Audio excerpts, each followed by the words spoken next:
Wendy's CFL Live on TSN is brought to you by Wendy's. Wendy's Classic Double with Cheese is made fresh right when you order it. It's better here. By Molson Canadian. I am Canadian. And by Moore's Clothing for Men. Well made, well priced, well dressed. It's the final game of Week 1 in 2002 and opening night for the rested and retooled Hamilton Tiger Cats. For the visiting BC Lions, it's already Game 2 on a steamy Eastern tour. Yeah, the Lions stayed out east to practice at McMaster University the last 4 days to try and prepare for the humidity. They feel they can handle Mother Nature. The question is, can they handle the Ticats? Well, it will be a steamy night, already sitting at 28 degrees. The wind could be a factor. West at 20 as we begin. Steve Braddow took over the reins in BC in 2000. He went 8-10 and took him to the championship. Last year, he had the same record but lost in the semifinal. He's 0-1, and the Lions are rebuilding again. And Ron Lancaster faces another challenge after his Tiger Cats were hard hit by free agent defections in the offseason. One more win, and Lancaster ties his former head coach, Eagle Keys, for 4th on the all-time CFL coaches list. Are you ready to go? I'm ready. Let's go. Kellett has it underway. Mace Freeman returning for the Tiger Cats. A long run for very few yards. But decent field position to begin for Danny McManus, who begins his 13th CFL season. His 5th as a Tiger Cat, just 14 touchdowns shy of 200 on his illustrious career. And his go-to guy, and the guy we'll be watching all season long, and really Canadian Football League fans should be watching all season long, is Darren Flutie. They've been together forever, and Flutie, if he has a good season, could become the all-time. Tiger Cats begin out across the 25-yard line. 1st and 10.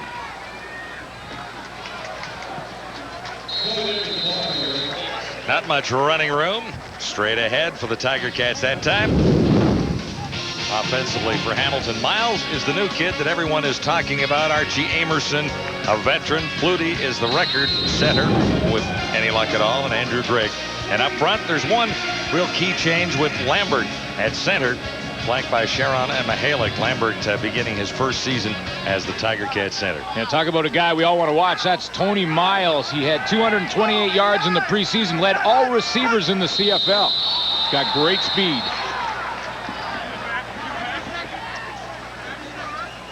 First penalty marker is on the field here at Ivor Wind.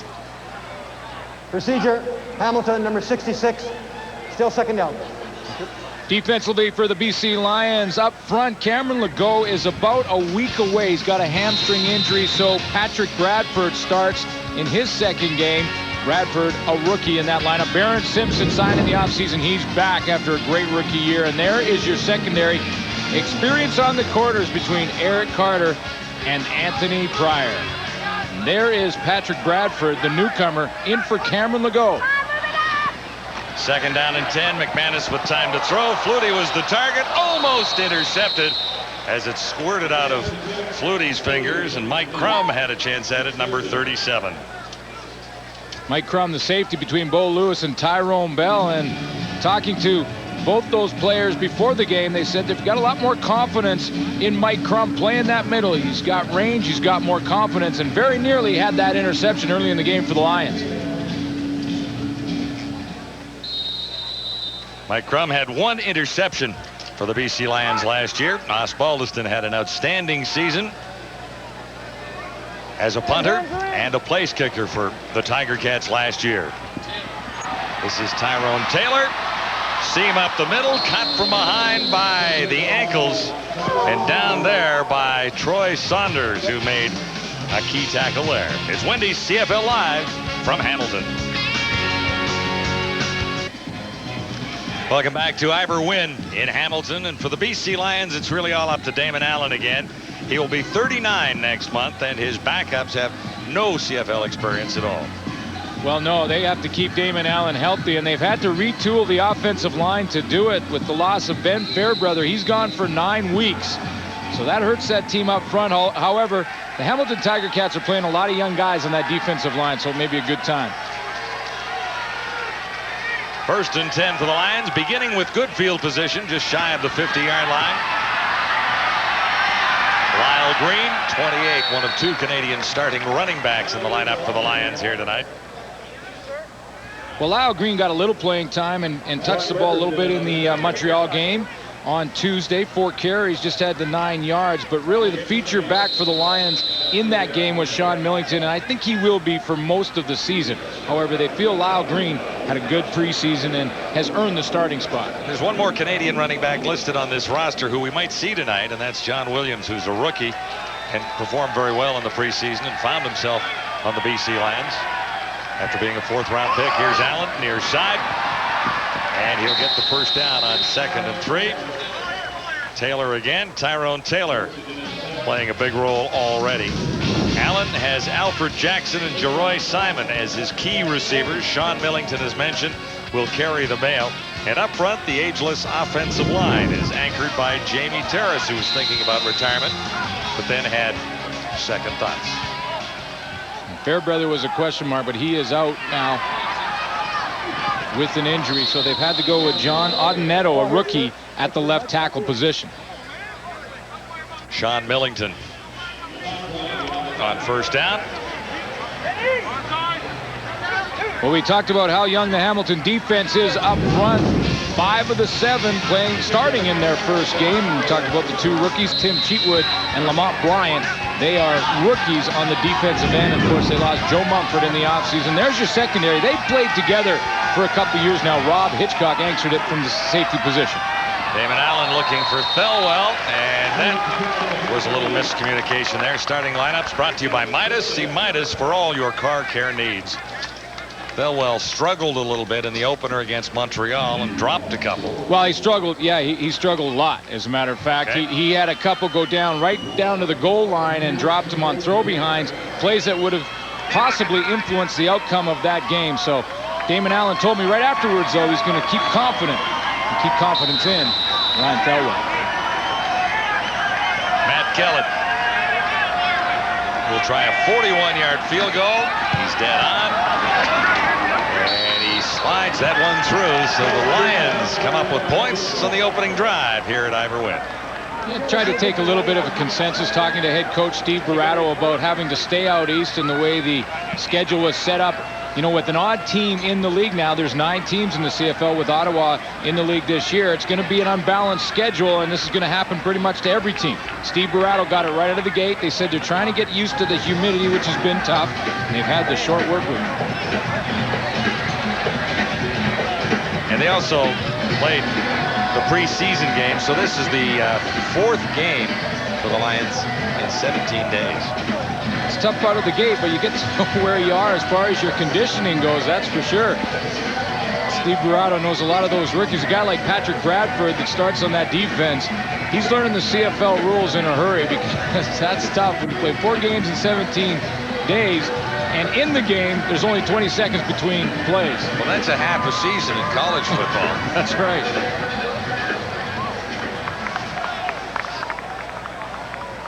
Five-play drive, and Kellett has the Lions on the board with his 41-yard field goal.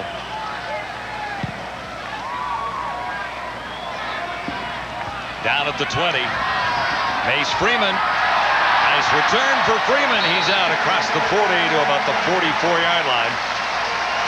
Mentioned Tony Miles had 228 yards and 3 touchdowns in the preseason. Led all receivers in the CFL. They love his speed, and what he'll do for the Hamilton Tiger Cats offensively is provide some balance. For the last couple of years, Hamilton's been pretty good on the right side with Darren Flutie and Andrew Grigg over there, 2 veterans, and they've struggled on that left side finding a speed guy. Talked to Danny McManus about Tony Miles before the game, and he says he runs absolutely every pattern. Then he paused for a second, but he's young and he doesn't know any better. That's the rest of the quote from McManus. Oh. Flip back to McManus. There's an open target. Guess who? Oh, inches. A yard and a half. McManus can't believe it. They had him. Tony Davis flipped it back to Danny McManus. Well, it was set up perfectly, and the Lions took it hook, line, and sinker like a big mouth bass. Watch this. Up in the middle is Davis. He pitches it back to McManus, and right now Darren Flutie is in behind the coverage, and he'll end up right in that area. McManus gets the ball back, looks over, and now he just has to hit him. One of the toughest throws for a quarterback is when the guy is wide open. Flutie was that. That would have added to the totals nicely. Season for Flutie last year, over 1,100. McManus near side. And you'll get a first down out of Archie Amerson's first reception tonight.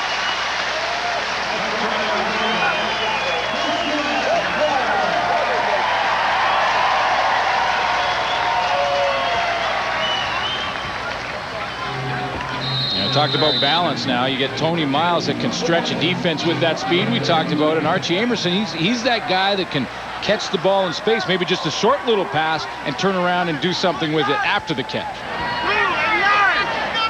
Ticats first and 10, midfield. This is Davis. A pretty nice beginning as a Tiger Cat last year, Troy Davis. Troy, don't call me Darren. Davis. Darren Davis had a pretty nice game last night in Ottawa. That was a lot of fun, and congratulations to both teams. Saskatchewan for the win in that one, and Ottawa for a great start, a great new start for the Renegades. An overtime loss, in case you missed it, for the Renegades. And it was exciting from start to finish. Full house on hand. Yeah. And it was great to be back in Ottawa for CFL football. There's Troy Davis' sibling is over there in Saskatchewan, playing in that game for Ottawa. Was in Saskatchewan last year. It does get confusing, but stay with us and we'll keep you caught up. That's Carl Kidd being tended to by the Lions medical staff. It's Wendy's CFL Live. We'll take a break. DC's Carl Kidd walking it off at the Lions bench. Well, he gets involved in the tackle here from the left of your screen. He dives the legs of Troy Davis, and actually the back of his leg whips into Noah Cantor, his teammate. So by the looks of how he was hit, it looks like it'll be a bruise on the back of his legs. He should be able to shake that off and be back in the game. They need Carl Kidd in the game too, because he and Baron Simpson, maybe one of the top 1-2 combinations at linebacker in this league. Troy Davis picked up 8. This is 2nd and 2. This is Davis again. What a seal block by the big guy, Gary Brown, who's basically mountain in there, 6'4", 325 pounds, and he cut off Baron Simpson's pursuit angle in a big way. Eric Carter had to react and come over and make the tackle. You're going to see a big-time hole when the block right there is the block by Gary Brown. He opens up that hole, and that's where Troy Davis runs up in there. Gary Brown gets those pads on Baron Simpson. Gain of 16 yards, and the Tiger Cats are marching nicely now at the 32 as McManus goes one way and looks for Greg in the end zone. And it's picked off. Going back the other way, and no chance for a return. Danny McManus really didn't have an open target. Anthony Pryor comes up with the ball. He looked to his left all the way to start that play. Nothing was open that side. Then he went back to the opposite side and thought, I'll throw it up and hope my receiver comes down with it. The receiver being Andrew Gray. Tries to get that jump ball, and Anthony Pryor over from the Calgary Stampeders, signed as a free agent, comes up with the interception. That's just a jump ball that Pryor wins. Great position from the veteran, Anthony Pryor. And, you know, I talked to Jock Climby, our new member of the panel, about Anthony Pryor, and he said maybe the best defensive back in the league, the best corner. It's high praise. Well, the Lions have a pretty good one on the other side, and Eric Carter is Allen. Airs this one out, looking for Alfred Jackson. Well, this is maybe the best news the BC Lions fans could have gotten the offseason, and that's that Alfred Jackson is again healthy. He had the knee injury last year, and after his knee got healthy, then he had some tendinitis in the leg and in the knee, so that bothered him for the rest of the season. Never played healthy after about the midway point, just had the 661 yards, but he is back, and he's 100%. Well, he accumulated 661 in 12 games. Allen on 2nd and 10. He won't get it away. Wrapped up and tossed to the turf by Darren McField. big confidence builder for a young defensive line, because you know all week they've been coached to be careful with Damon Allen, that he can still move around and he can still make you miss in a phone booth. So Darren McField comes in with a nice sack to give that defensive line confidence. Really just pushes his way up in there, slaps with that right arm, goes past Steve Harden, and Damon Allen has no chance. Freeman and Amerson drop deep. Should be very good field position, John, for the Hamilton Tiger Cats right now.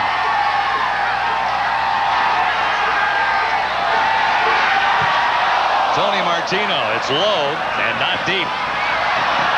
Mace Freeman looking for a block, and one wasn't forthcoming. He's dropped at the 45. The return is 6. The punt traveled 36. It's 1st and 10 when we return.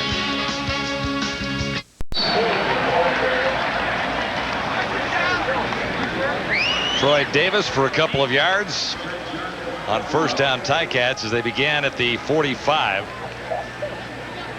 Is this just me, or is head coach Ron Lancaster running the football a little bit more than he normally runs the football? I've for years now asked him about the running game and the balance in the offense, and he says, you know, we really don't need to run the ball. We don't run the ball. This is the CFL. We like to throw it, and we've got a guy that can throw it, and that's Danny McManus. I won't argue with him there. Gain is actually 3, 2nd and 7. Into tight coverage, and a fine catch by Amerson. Flag is down. Well, this flag, I believe, will be against Tyrone Bell, defensive back for the BC Lions. Amerson really fought Bell for the ball and won the fight and drew the penalty. Get to the left of your screen. Archie Amerson is just going to go down and run a little curl pattern where he starts to come back to McManus. As he jumps up, he fights for that football. Tyrone Bell had hit him early.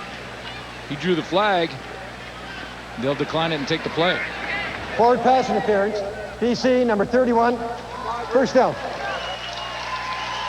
Tiger Cats offense has moved the ball well. Still no points. The interception in the end zone ended the last drive. Interception by Anthony Pryor. See, his timing's off. See, Tyrone Bell's got his mouth guard up here in his helmet.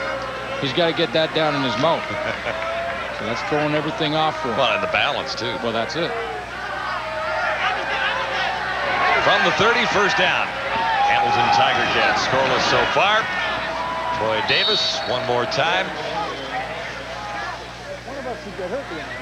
Very balanced attack from Danny McManus and Ron Lancaster Jr., who is the offensive coordinator for this team, and he knows the importance. I mean, we joke with Ron Lancaster Sr., the head coach, about the running game, but Danny McManus knows the importance, especially as a drop-back passer. Take a look at Ron Jr. up in the box. Calling the play, signaling him down, and the backup quarterback signal him out to Danny McManus. Davis picked up 2. McManus looks at 2nd and 8. Andrew Gregg will have the 1st down. Andrew Gregg, 8 years in Canadian football, and just last year has been a consistent receiver throughout his career, but just last year had his first 1,000-yard season finally, and he's been so close for so many years. Close. 900, 899. Yeah. Last year he topped the 1,000 mark with 1,150 yards in receptions, 77 of those to be exact, 3 touchdowns. So it was a terrific year for Andrew Gregg. Davis again, and Troy Davis. You know, it's tough to stop tonight. And you know, John, we talked to Andrew Gregg last year as he was getting closer. The fact that he hadn't hit 1,000 yards felt like a piano on his back. I mean, he started to feel like he went from a 4.5 to a 5.5. He had that big piano on his back, and he said, every time I go to a ballpark, everyone says, you're so close. When are you going to get that 1,000 yards? So now he's got it. Now he can just relax and play.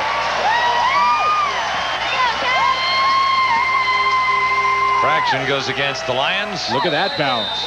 5 passing plays, 6 running plays from Danny McManus and RD. Wow. And look where they are because of it.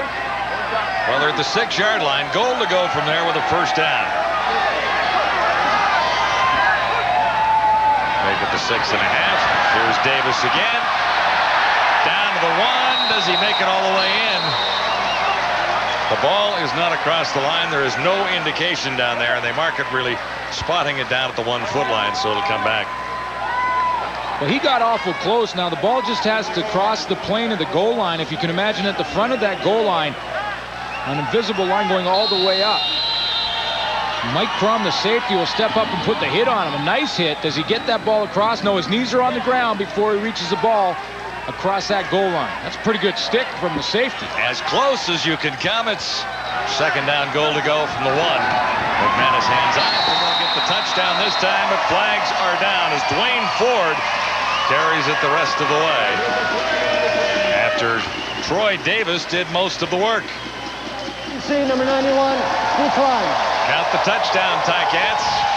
You know, that was one of those drives for Hamilton. They controlled the line of scrimmage from start to finish in that drive.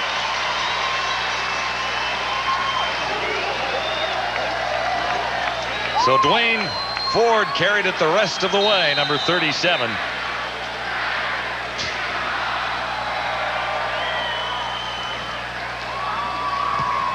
Osbaldiston puts the 7th point up for the Tiger Cats. Hamilton on top of BC 7-3, 1st and 10, or at least the kickoff return when we come back. Nice drive engineered by Danny McManus to get the Tiger Cats into the end zone for the first time tonight. Well, it was a workmanlike drive for Danny McManus. This is a blue-collar drive. Control the line of scrimmage, a little bit of the passing game. That's Andrew Grigg over the middle. 11 yards there. Yeah, and then he goes to his running back, Troy Davis. And Troy Davis, the workhorse, 4 carries on the drive for 27 yards, including that one, got him down to the 1-yard line. And then, of course, they just punched it in from there. And Davis thought he had it across the line, but the knee was down. It took one play after that, and Dwayne Ford carried it across. So the Ticats have the lead. It's 7-3. BC Lions have the ball. This is Taylor. Tyrone Taylor across the 25 to about the 28. Bowles was there.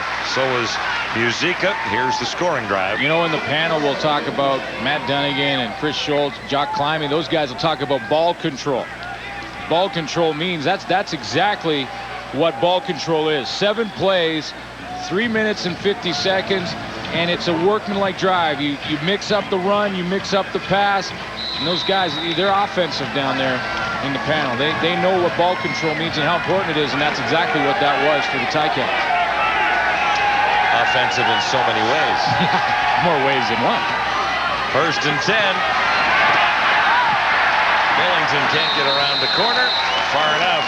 He ran into the new Tiger Cats middle linebacker Ron Merkerson. He's a 260-pounder, and Lancaster wonders if that's just a little bit too heavy to be playing linebacker in this league. Well, and particularly this time of the year. He figures that Merkerson might lose a pound or two tonight. Well, you know, all the young guys usually do when they come from the National Football League or from the States anyway. They come in used to playing that kind of football where it's more of a pushing game. The field's smaller and you can be a little bit bigger. And Merkerson, along with a lot of the young guys, Bryant and Cheatwood up front. Here he is right here. See Branch come over and get him from the side. Ooh, baby. That's a nice solid hit right up under the chin. Now, officially, Merkerson is listed at 6'2", 247. Lancaster said about 260. So, actually, I think that was. Got him at? I think that was Jason Claremont that hit him. And wow, that's a rookie on rookie. And Claremont's a big guy, and he just tattooed him under the chin there. Second down, a lot necessary for Damon Allen here. Millington didn't get much in the first play, and Millington couldn't hang on to that. Looked to turn and run before he made the catch. Penalty marker is down, far side of the field. Yeah, this was coming back anyway because Alfred Jackson was on his way towards the line of scrimmage. In the Canadian Football League, the slot backs can be in the neutral zone as long as they're moving forward. Offside, BC, number 7, decline. 3rd down. Alfred Jackson didn't get the right snap count because usually Damon Allen or any quarterback will come up and say it's either on 1. So that's where they go down, set, and then it's hut. Now hut is 1, right? Hut is 2. Jackson thought it was on 2, the second hut. It was actually the first hut, so he got into that neutral zone. They had to put the brakes on, try and back up, and it just wasn't working for him. You like my down set hut? Hut. Dunnigan's embarrassed right now listening to that. It's a little more authoritative, I think you have to be. Quarterbacks have deep voices. They sound a little different than safeties. Whoa! Big charge was on. Smith didn't quite get there. Archie Amerson draws a penalty. On the return, it's 8 yards, a 32-yard punt. Jarrett Smith almost got through to the punter that time. Ron Lancaster should be happy with the way this game is going so far because, number one, he has the lead. Number two, he's played the entire first quarter in the BC Lions end of the field. First down. Moved the ball very effectively. One drive ended with an interception in the end zone. Tiger Cats took it all the way the next time. You really have to wonder. I'm certainly not giving them an excuse this early in the game, but you have to wonder how much the fact that the BC Lions played 4 nights ago on Tuesday, it's affecting them now.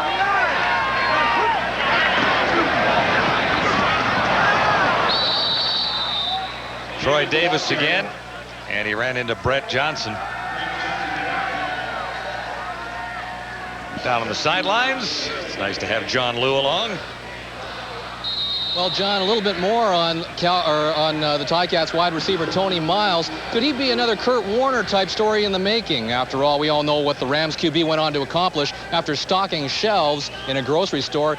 Miles has followed a similar path. He was a college star with North Missouri State, and after spending the last year out of football after being cut by the Rams,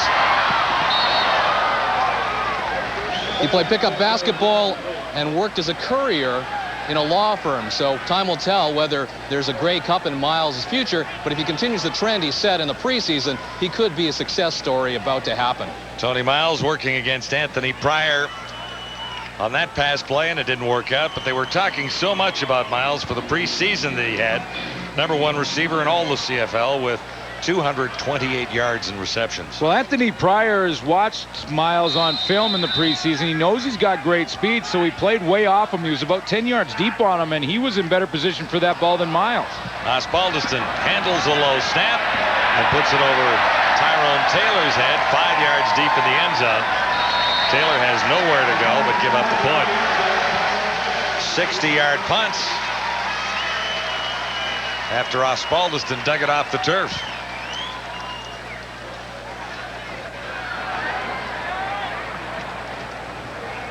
Damon Allen, all-time leading passer in Canadian football, moving up on the running charts as well, isn't he? Well, he's all-time leading rusher as a quarterback, but you're right, he's third as an all-time rusher. And you know, when he uses his legs, when he uses play action and spreads the defense out, is when he's been most effective throughout his career. And boy, he's had some great years. His best, probably 2000, when he had close to 5,000 yards passing, 24 touchdowns, he was 61%. And guess what?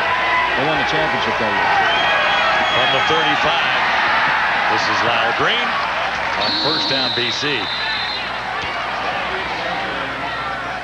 But it was, you know, and it really was a mark when you talk about the passing mark. Ron Lancaster held the mark for so long, and many people thought that that would be one of the records, or maybe the only record, that would never go down. And Damon Allen, in his 18th season in Canadian football, finally caught up and passed him. And you know what? He did it against Hamilton in BC plays. Ron Lancaster was on the sideline. It was almost perfect. 2nd and 5 on the final play of the opening quarter. Here's Damon Allen at his best. At 38 years old, he won't be 39 until next month. So a super run by Damon Allen ends the opening quarter. Hitchcock got over to make the stop, and Allen picks up 18. We'll take a break and get back to Hamilton shortly. Thank you very much, John Wells. Welcome back into our Wendy's CFL Live studio. Dave Randorf, Jock Climbey, Matt Dunnigan, Chris Schultz. They said you wanted to talk about ball control. Yes. Where does that start? The O-line. That starts with the offensive line. One of the issues with the Hamilton Ticats, they lost Zeth Dittman, and they also lost Carl Coulter. expansion draft, good football players, then somebody else has to step up and play well. Watch Mike Mihalik here, the right guard. He's getting better and better and better with more time. He's going to pull to his left. He's going to be in open space. Now, the decision right there to turn his hips towards the sidelines, giving the running back the good read to make the play, that was the right decision. One of the hardest things for an offensive lineman to do is to make decisions in space because things happen so fast. Nice job by Mihalik. Nice pass and run ratio by Hamilton, Matty. Yeah, it was. Jock. Yeah, let's stay on the theme now of ball control, and obviously they referred to it during the broadcast. And Hamilton does not do a good job of it on their interception that Danny McManus threw. Danny McManus here wants to go to his left. He half rolls to the right, nobody open up top. So instead, he puts it deep into the back of the end zone here to his right, hoping for a miracle. Unfortunately, Anthony Pryor, one of the top cornerbacks, in my opinion, in the league, is there waiting for. He's got great position on Grigg. Grigg is unable to stop his speed, duck under the cornerback, and make the play. That was a very poor decision by Danny McManus. Well, Jock, he didn't have much choice in that situation. This is a team game. Danny McManus, when you look at this, he looks to his left. He's looking for Tony Miles, a go-to guy during the preseason. Tony Miles is right up here up the top. Watch what Tony does. He sits down, he peeks in the last 3 steps of his route. The corner sits on it. See him sitting back this way? He needs forward lean this way, pushing his corner out of his back pedal. And what happens?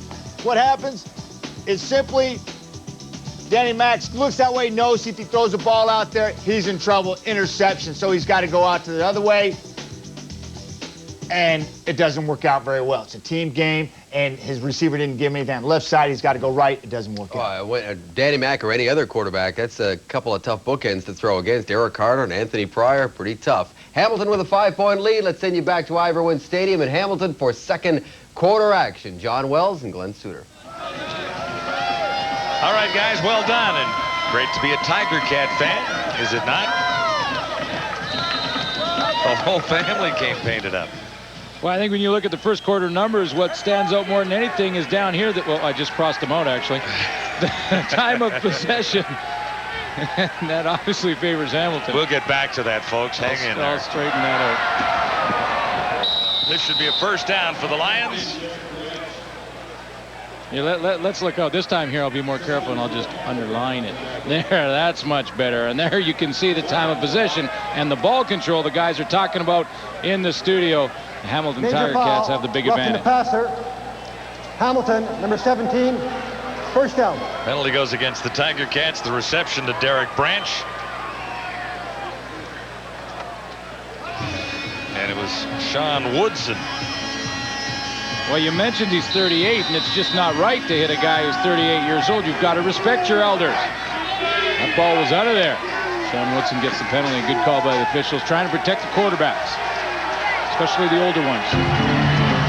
We've got a couple of the older ones in this one tonight. 1st and 10. Sean Millington.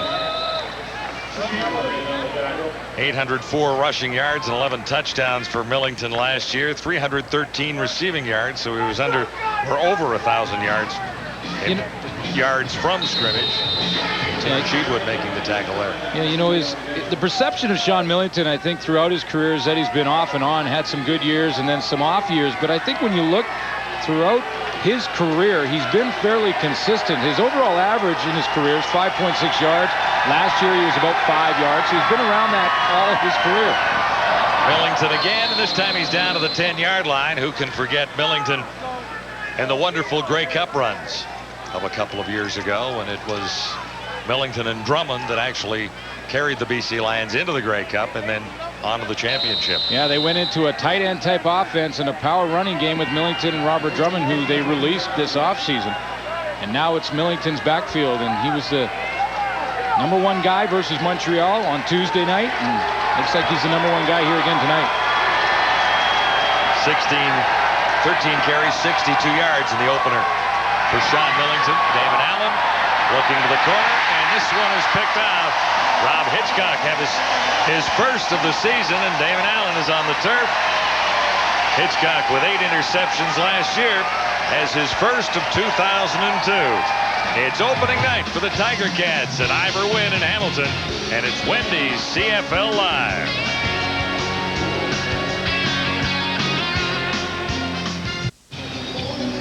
Steve Harden is right here. left guard. He's 6'7". Now, what you can't see right in behind here is Chris Schilling. He's only 5'10". He's going to sneak around here on Damon Allen. Damon Allen doesn't see him coming until right now. Now he's got to get rid of the ball in a hurry, and when he does, he has no accuracy on the throw. And the all-Canadian safety, Rob Hitchcock, from a year ago, gets one of his easier interceptions in his career. Oh, you can't say that about Hitchcock. You'd be upset to say that was easy. You know what? It was from the hit from Chris Schilling.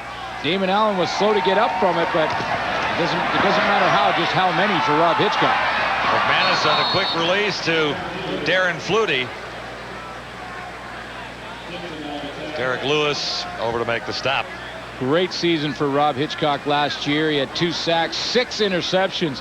Actually a personal best in the interception department for big number 42, who likes to come up and hit you if you come over the middle. What year was it you called him Alfred? Oh, no, you had to bring that up, didn't you? It was 2 years ago, and I was reading a book heading into that game, and you had to bring that up, didn't you? Hitchcock has not forgotten it. No doubt about that. First catch for Flutie on the previous play. Here's another for Archie Emerson. Big first down. Ticats out across the 40, and Derek Lewis made the tackle. Now, Archie Emerson is an interesting story because he came into Hamilton as a Tiger Cat. He came into Hamilton as a running back. So now you got me going on this whole thing. And Archie Emerson was quickly converted over to a receiver position because he can do that. He fought for the ball twice now and come up with a catch. He's a better receiver, really, than he is out of the backfield. Lancaster told me, though, he is still learning the slot back position because he is making this transition from running back to a full-time receiver. Tony Davis. Well, you know, Archie Emerson, his best year as a receiver was 2000 when he had 1,198 yards receiving. And that's a kind of Darren Flutie number. Absolutely. As a receiver. And then his best years as a running back was early in his career in 1998. And he had 703 yards rushing that year. But Ronnie was saying that when he was making all those catches as a receiver, he was often the 5th receiver going in. Out of the not necessarily backfield. A slot back. Right, out of the backfield, no question. Now he is just a slot back. 2nd down and 6. McManus should have had a connection there. That ball was thrown very hard, and Darren Flutie had a very small window of opportunity to come up with the catch and then get down and find some cover. Flutie has just 1 reception so far tonight. Mike Crum was coming. Flutie had about a split second to catch that ball and get down underneath him. Couldn't get it done.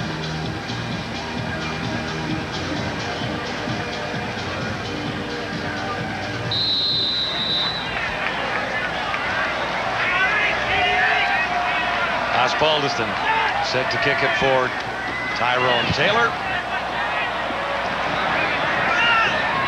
And this is Taylor, one way and the other, and there was nothing either way for Tyrone Taylor on that return.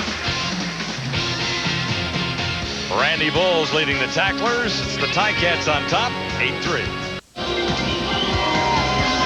Opening night at Ivor Wynn in Hamilton. The Ticats are on top of the BC Lions. Everyone having a good time. Sports Center with Amber and Pollard following us immediately on the CFL line. Amber and Pollard. Now that's something to cheer about. Absolutely.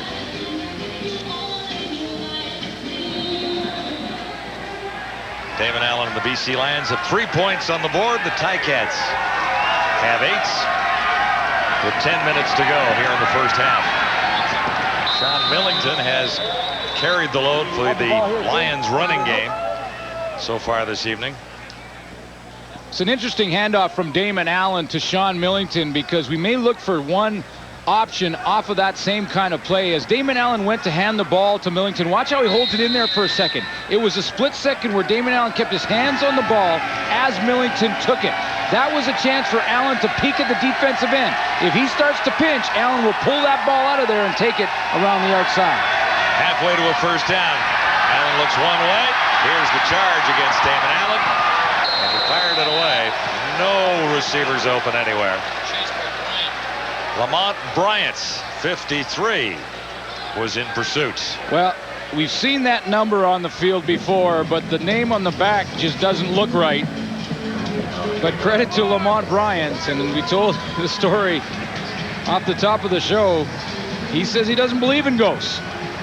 And there was a lot of people that went, are you sure you want to wear Joe Mumford's number? I mean, the team, the coaching staff, and then the media and everybody. And Ron Lancaster was the one who said, you know, it might put a little bit of pressure on you. Say, hey, I don't believe in ghosts. That was my number. It's my number. I'm going to wear it if it's available. And it is available because Mumford, of course, in Toronto. Lancaster even went a little farther and said, you know, there's lots of numbers available now that we're down to 39. Yeah. He's wearing 53. Yeah.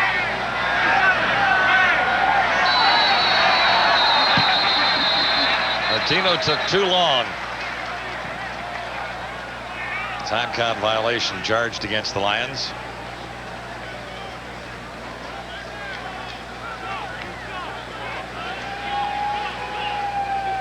Steve Barato, when he looked at the film of the Montreal game. Time count violation. BC number 11. Still third down. When I talked to him afterwards, he said, you know, there was two things. One, we dropped the ball too much. And 5 times. Yeah, and we made a bunch of mental mistakes, mostly on defense. But that is a mental mistake. That costs you some yardage and costs you some field position. And every inch counts in this game. You've heard that cliche. It's a game of inches. It certainly is. They just gave 5 yards for nothing. Martino got a charge, got it away. Mace Freeman. Oh, he's got a wall. Coming to the near side. Across the 50-yard line, and Freeman is rolled out. On the BC side of the field at the 54. That was a great tackle by Tony Walker because Freeman was around the corner. And talking about Ron Lancaster was in the building when Damon Allen broke the passing record, going into Alfred Jackson. And there's a look. Pretty good. Who's that number 3? Number 3. Number 3. Thinking about a comeback. Matt. Do you recall? Dunnigan, yes. Yeah, I got it. I don't think he played in Montreal. No. Or Ottawa. But he made some great stops in Canadian football. He'll be with you at halftime along with his lead blocker, Chris Schultz. But we really have been lucky over the last, 10, 15 years in Canadian football. I mean, Ron Lancaster's been part of it as a coach, and some of the older fans know him as a player. Danny McManus, we watched another one of the great ones. We all got a chance to watch Matt Dunnigan, and now watching Damon Allen. So some of the best all time, and then Doug Flutie in there as well. Tony Miles to the near side. McManus looks over the middle, has Amerson, breaks the tackle. Amerson is in across the 40 and down to the 35, and flags fly there. Danny McManus is one cool customer, isn't he? Well, you talk about Danny McManus, and he took 4 or 5 years to get to where he's at, and now he's... Legal block, Hamilton, number 89, after the first down's been gained. First down. And Danny McManus, there's a lot of young quarterbacks in the league right now, and they're in year 4 and 5. Like guys like Nealon Green and Dan Crowley, and you got to remember, Danny McManus took 4 or 5 years to get where he's at now. And now he knows where he's going to throw the football before he gets it in his hands, and that's a big difference. Began as a backup for the Blue Bombers. On to BC, on to Edmonton. Then here to Hamilton. McManus unloads in a hurry. This is Flutie.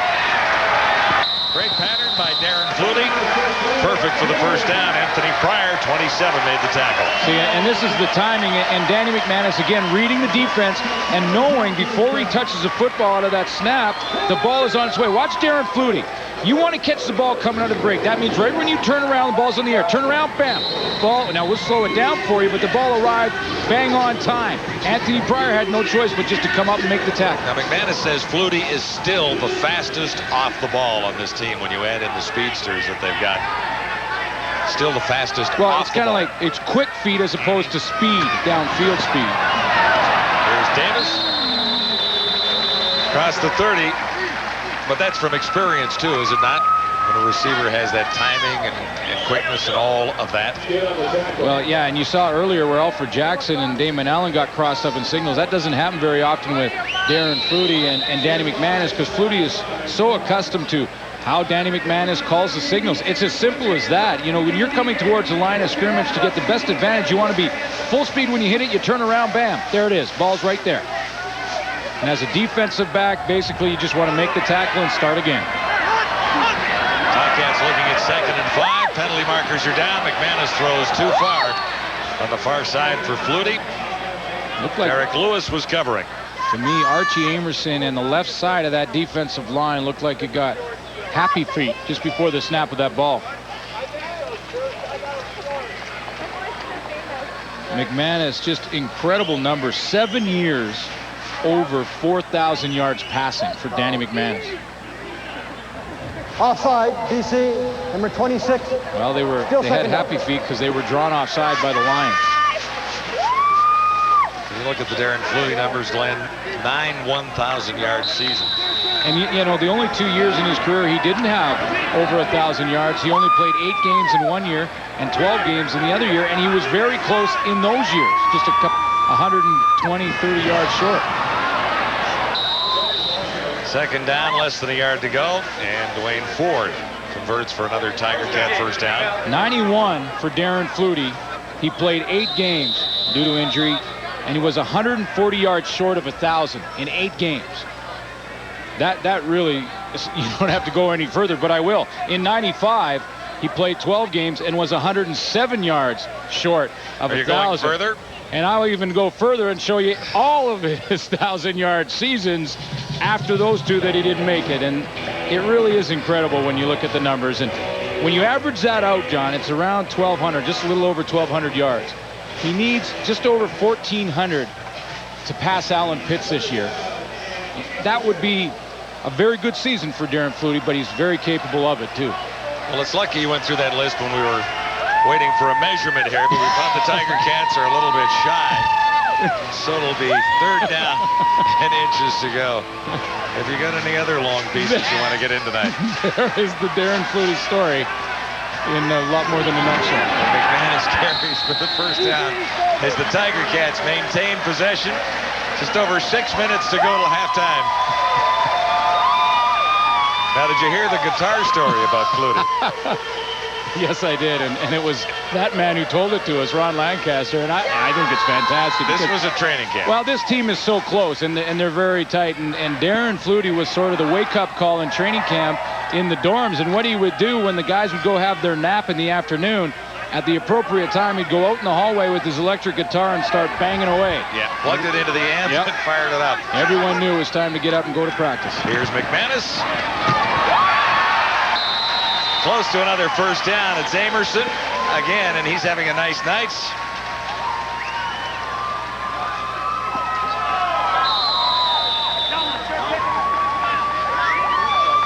Archie Amerson is putting together a pretty nice night already, and he's had to work for every catch that he's had. That was Tyrone Bell once again draped all over Amerson, and that's the 3rd catch for Amerson that he's had to fight off the defender to have it. That much short. Less than a yard.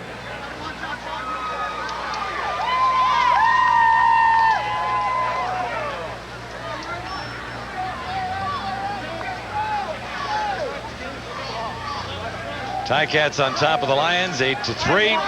Lions looking for their first win in their 2nd game. The Tiger Cats are in their opener and on home turf. And that's when I look at the Lions, John. I get the feeling they just don't have that bounce off the line of scrimmage. You know, that they're just not firing off the ball. If you lose that battle up in the line of scrimmage, you're not going to win many football games. Tony Miles, Archie Amerson to the near side. It's straight ahead on 2nd down, less than a yard to go. Ticats continue the march towards the BC end zone.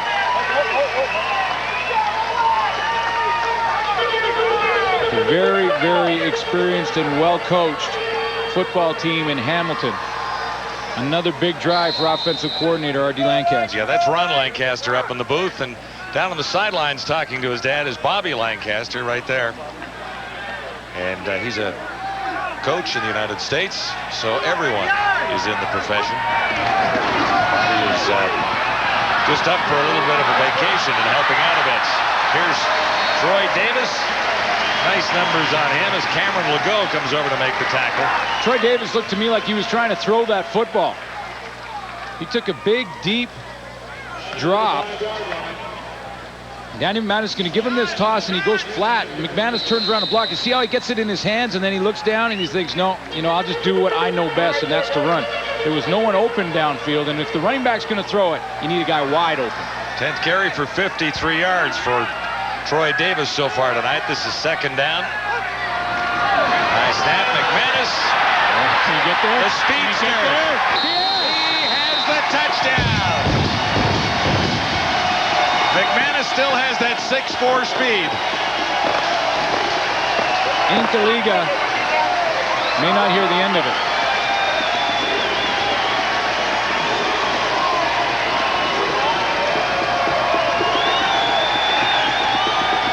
He hasn't run for that many. He's tossed for a bunch. And he always laughs afterwards. Now run it at regular speed, guys. Come on, Danny. That after a high snap. You know, Danny McManus wants to get the element of surprise when he does that. And Incaliga, the linebacker, the newcomer, he saw it in time. He just couldn't run down the angle. And he might hear about that one in game films. He definitely will.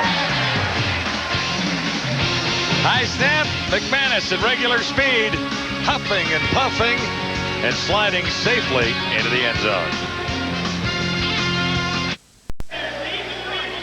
17th rushing touchdown in Danny McManus's career. His longest run from scrimmage, according to our ace stats man David Moyer, is 26 yards. That was probably back in his younger days. You know, he's only a year younger than Damon Allen. Danny McManus. He showed some great speed outrunning the angle of Incaliga on that play. Rookie out of Washington.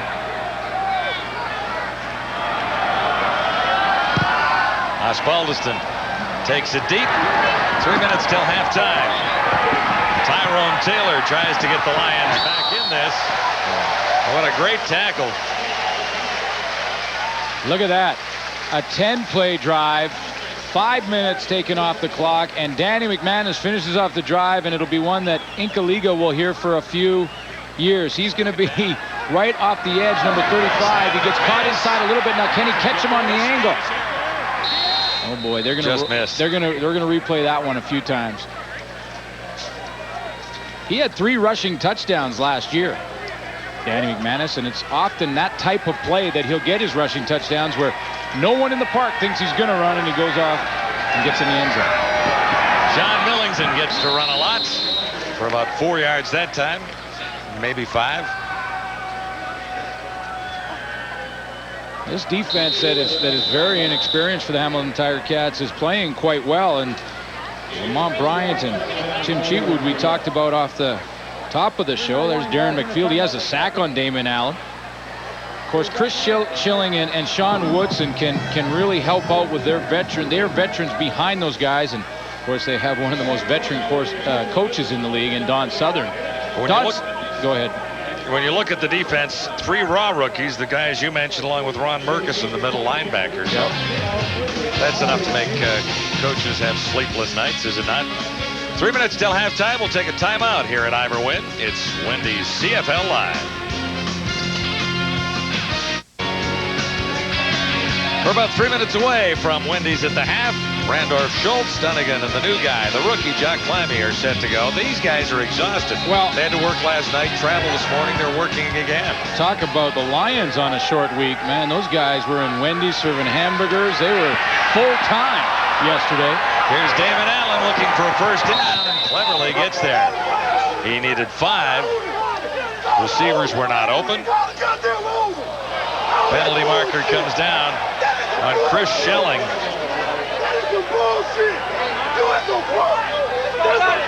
Allen stepped safely out of bounds, and Schilling was over there questioning the call or something, but the flag came down late. Number 30, first down. Well, it looked fairly innocent to the sideline. Damon Allen took off running, but you know, in Ivor Wynn Stadium, that brick wall, that cement wall is so close that everyone is very careful. Now, I didn't see a penalty on that play. No, there wasn't there. It was after the fact because Schilling came in. Allen already had the first down. Penalty was applied after that. Looked like it might have been something that Schilling said. Sean Millington. And another marker is down.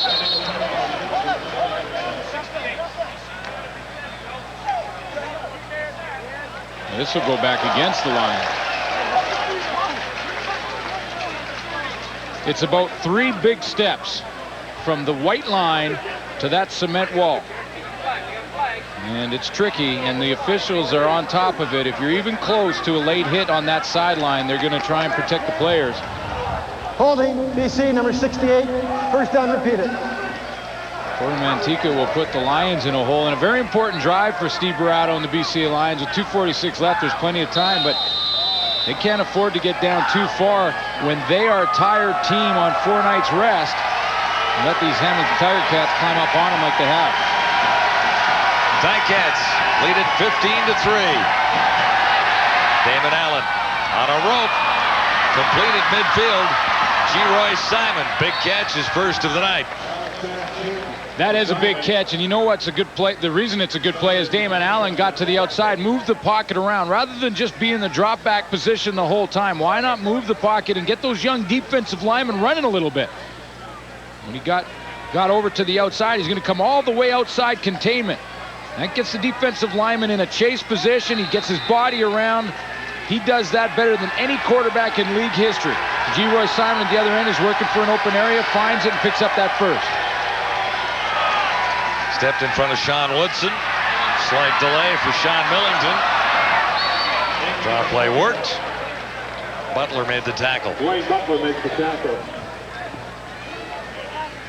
Now the BC Lions starting to work the ball on the ground, a little bit of balance through the air. G. Simon, and then to Sean Millington. Don Southern trying to change things up with his signals because it looks like this young defensive line may be getting a little tired. That was the one concern coming in. They don't know the 20-second rule in between the clock. They get in here, and how well will they be conditioned for this kind of football?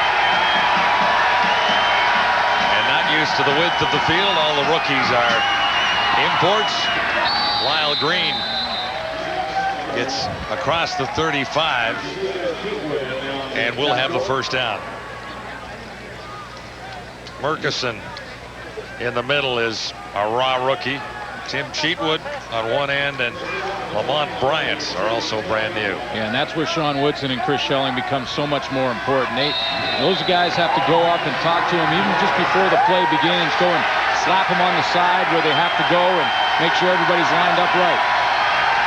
Lions with a chance to get to the end zone with 2 minutes to go. Millington. See, and you saw Larry Fitzpatrick there. He's been here a couple of years, but this is his first start, and you see these guys starting to get tired. The first thing that breaks down as a defensive player when you get tired is your tackling. Because you get sloppy, you don't bend your knees as much. It's harder to wrap up your arms around the waist of the runner, and right now Sean Millington is making the first guy miss or running through the first tackle. Add it all up, and there's just 4 years of CFL experience along that defensive line between 4 guys. And not starting experience. Allen got it away in a hurry. Millington had his hands up and didn't bring it down.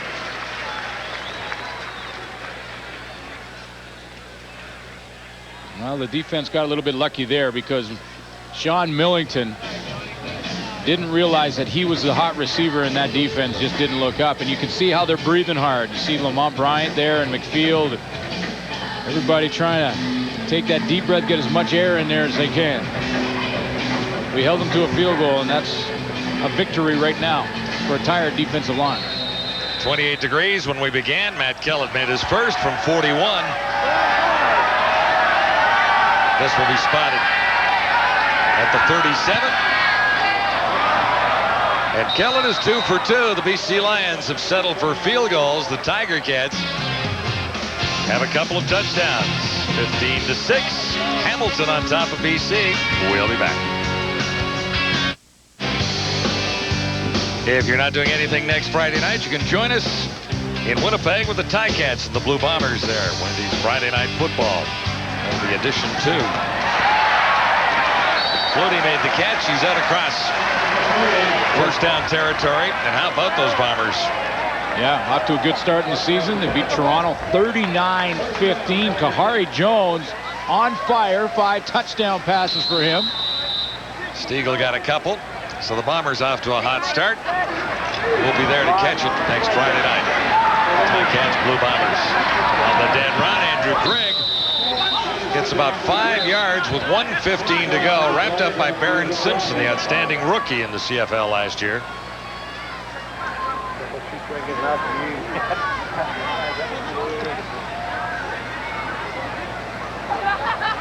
Wednesday nights. Offside, Hamilton, number 9. First down repeated. We'll begin week 2 with the Alouettes in Toronto. That's on Wednesday. Thursday, Ottawa at Edmonton. Edmonton with the win out of the gate against Calgary, the Battle of Alberta. Yeah, looked good in that one. And then, of course, our Friday nighter, Hamilton at Winnipeg. So that's week 2 in the lineup on TSN.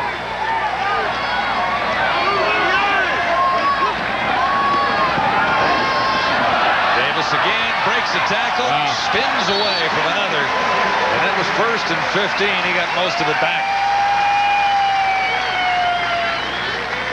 Right now, the BC Lions look like a tired football team. And, you know, when I talked to them and took my little survey about how this 4 days of rest was going to affect them, you know, they were all trying to put on that brave face and say, no, we're pretty good. We had a couple of hard practices, and we feel pretty good. But they just don't like that they have the bounce. I mean, that last play was an indication. Jared Smith ran through a tackle from Barron Simpson. That didn't happen much at all last year. Not very many ran through Barron Simpson at all last season. And now Steve Barato, the challenge for him at halftime is to try and motivate this club, try and go in and see if he can get a little more out of them in the second half. Just, they don't really have to play much differently because they're still in it as far as what they're doing. They're not making a lot of mistakes. It's just the effort level's got to come up a bit. Another Ticats first down, just across midfield. McManus near side. Amerson can't bring it in. Nice move in the air by Amerson. Couldn't hang on. And the coverage was from Tyrone Bell. Bell finally won one of the battles because Archie Amerson is up right now 3-1. Archie Amerson has outfought Bell for the ball pretty much in this entire first half. And finally, Tyrone Bell has had enough.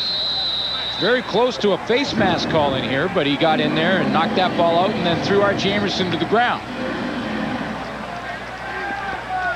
So 2nd and 10, Ticats.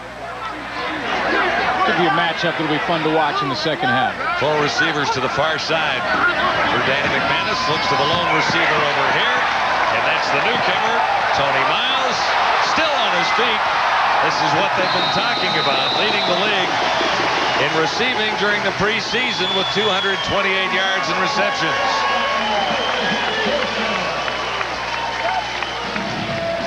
Danny McManus by formation gets the one-on-one for Tony Miles. You see all over here, this is all the receivers to the right side. Tony Miles is the only receiver on the backside to Danny McManus's left. That gets the one-on-one that he's looking for. McManus looking for Flutie, and it didn't work that time.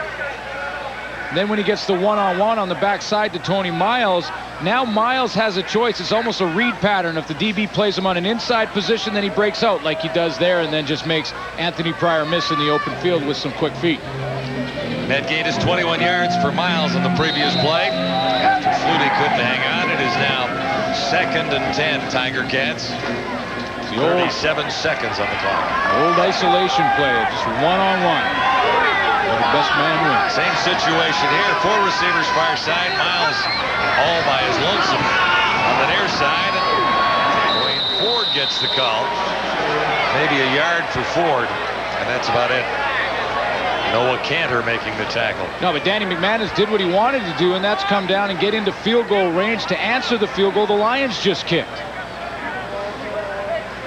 He did it with about, under 2 minutes to go in this half. There's 31 seconds now, but McManus took over with about 1:20, moved it right down to the 30-yard line. So Paul Osbaldiston comes in the game, and they can match that field goal and keep that same lead they had.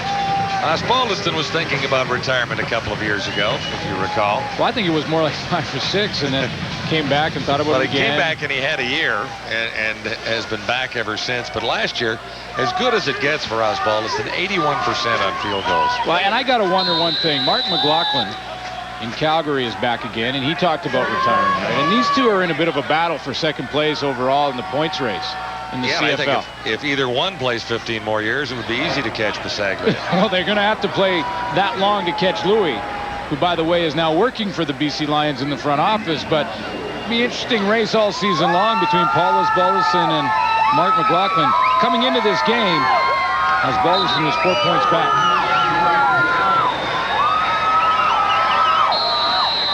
Mentioned Louis in the front office, so is Bob Ackles back as president of the BC Lions. Great I think move. that's absolutely terrific news for football in BC. Had a chat with Bob before the game. Well, it's maybe one of the best moves that they've made over the last 5 or 6 years. Osbaldiston has that one. And maybe longer, John, to get Bob Ackles in that office. That's a great move for the BC Lions. As far as Balderson 37 yards for Osbaldiston, and there he is on the all-time point list. Well, now he's just one back. Well, yeah, no, you told us 3. Yeah, and there you go. Told us 4, so here we go. He's within 1. So they'll battle it out all season long for second place all time, and I think Louis is safe. And what it is, it's a shootout between these two, Yeah. right? Like, who retires first? I mean, if you're 2 points ahead, you can't quit. You got to keep kicking. The race goes on. It's a lot of fluids for one field goal. Kickers.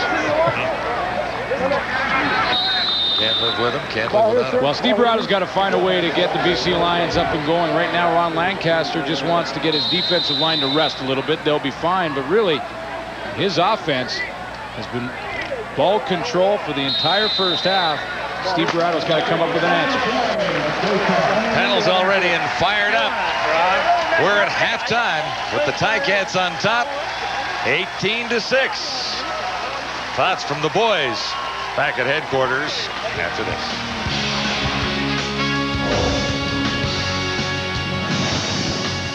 At the Half is brought to you by Wendy's. Wendy's Classic Double with Cheese is made fresh right when you order it. It's better here. Here are the boys with their thoughts. Welcome back to the Wendy's CFL Live studio. Dave Randorf, Jock Climby, Matt Dunnigan, and Chris Schultz. So the Hamilton Tiger Cats chew up the clock. A lot of solid ball control offense, and they have the 18-6 lead over the BC Lions. One of the few times the Lions were close to the end zone, David Allen was picked off in the end zone by Rob Hitchcock. This can be so frustrating for fans. You sit there and you say, how can that happen? Well, to my left, I've got a veteran receiver and a veteran quarterback. Matty, Jock, tell us how that happens. Well, here's what happened right here.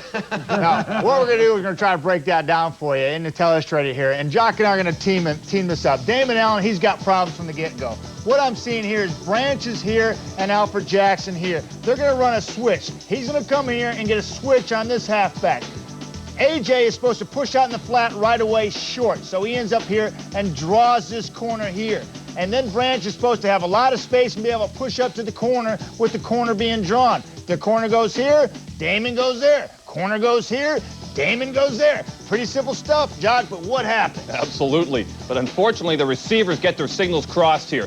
Jackson is supposed to be at 5 yards into the flat. Unfortunately, he sees the cornerback sitting waiting for him, and that results in Damon pushing the ball far too deep. It's the receiver's responsibility to maintain that high-low separation. Look what Damon's looking at here. He's got his wide receiver and his slot back within yards of each other. He has no choice but to push this ball deep into the back of the end zone, and guess who's waiting for him?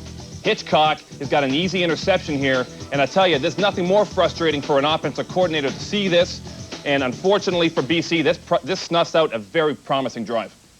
You know, it's one of the things I like about this job. I had no idea that stuff goes on. When I was in my little world, I had no idea that it was that complicated out there. You but had anyway, nothing to worry about. Yeah, I know. It's just my little world. That's some interesting stuff. But let's talk about right now what's happening with the BC Lions, because they have to establish Millington, and they have to establish him very quickly. He has had success in certain plays, and they have to be patient with him, because right now Danny McManus is really having a great game in terms of his decisions, and BC has a lot of 2 outs. And the issue also is they have to keep the ball away from Danny McManus in that offense, because right now that offensive line and McManus are dominating the game. Your little world?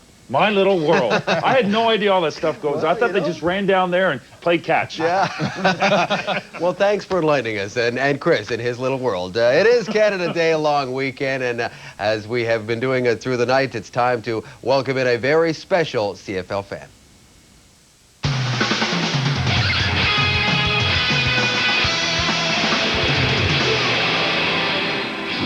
Hello, Canada. My name is Private Morgan Bootler. I'm here in Kandahar Airfield in Afghanistan. I want to say a quick hello to my family and friends. Miss y'all. Canada, thanks for your support. Stay proud. Happy Canada Day.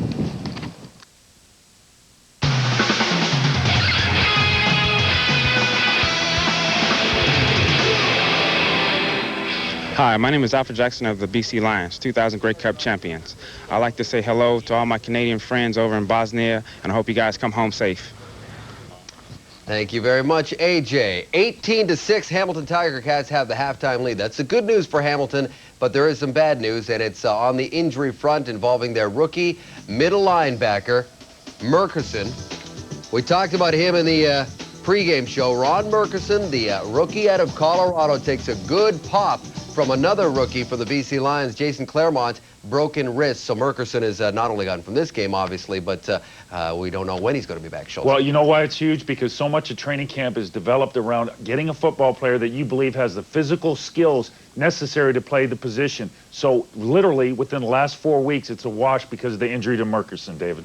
What to look for in the second half, Matty? We got a game that's certainly not out of reach for the Lions. Well, it's not out of reach for the Lions or the Hamilton Ticats, but what I see, it's early. I see a lot of fundamental mistakes being happening out there. I believe the BC Lions need to refocus and go in there and work on their spacings and fly around the football. Hamilton, same thing. We see mistakes happening on both sides of the football. It's just an indication that it's early, Jock, and it's real simple. You got to go out there and execute. Well, I think that right now BC is playing the kind of game that Hamilton wants them to play, and I think what they need to start looking at here for BC, Damon Allen needs to keep his defense off the field. You know, when you have a short week, nothing hurts you more than being on the field for the whole first half. Right. It's much tougher on a defense to play a short week than it is on an offense. And I think right now Damon's got to be thinking one thing and one thing only in the second half, and that's time of possession. Time of possession, so what do? You simplify your plays, and I think that's really important. I mean, if I'm the offensive line coach for this football team, the BC Lions, I'm challenging my guys. I'm saying, fellas, you're going against two rookies as defensive ends. You're going against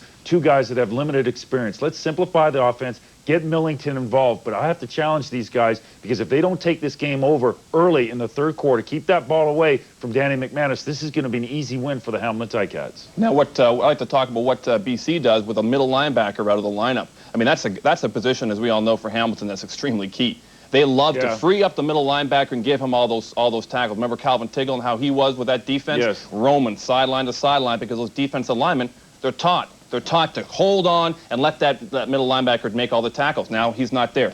Jock, you said, hey, control the line of scrimmage.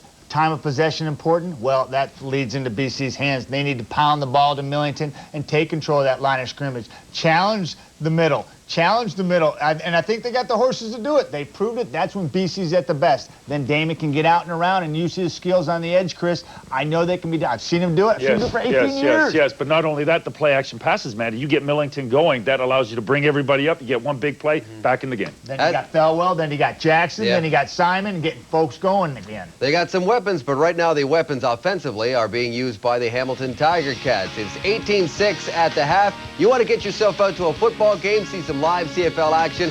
Here are the numbers to call in the CFL city near you. Back with more right after this. You're watching Wendy's CFL Live on TSN.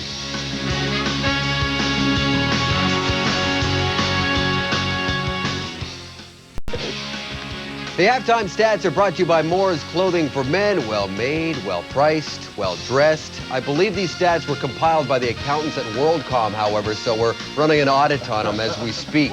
You can see the time of possession is really the key stat we've been talking about. Hamilton has done that very well tonight, and Ron Lancaster must be pleased as he chats with John Lou.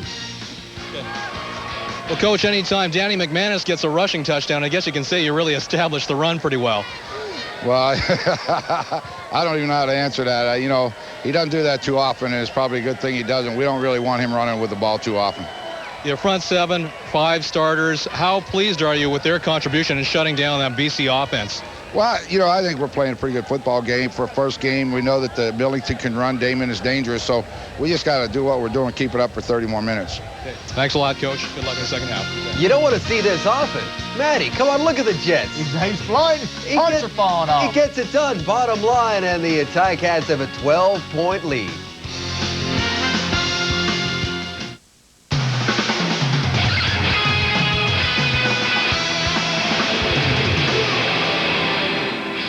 Hi, my name is Warrant Officer Norm Rooker, here in sunny Kandahar, Afghanistan. I'd like to wish all of Canada a happy Canada Day. And seeing it's my anniversary, I'd also like to wish my wife a happy anniversary. I love you, honey.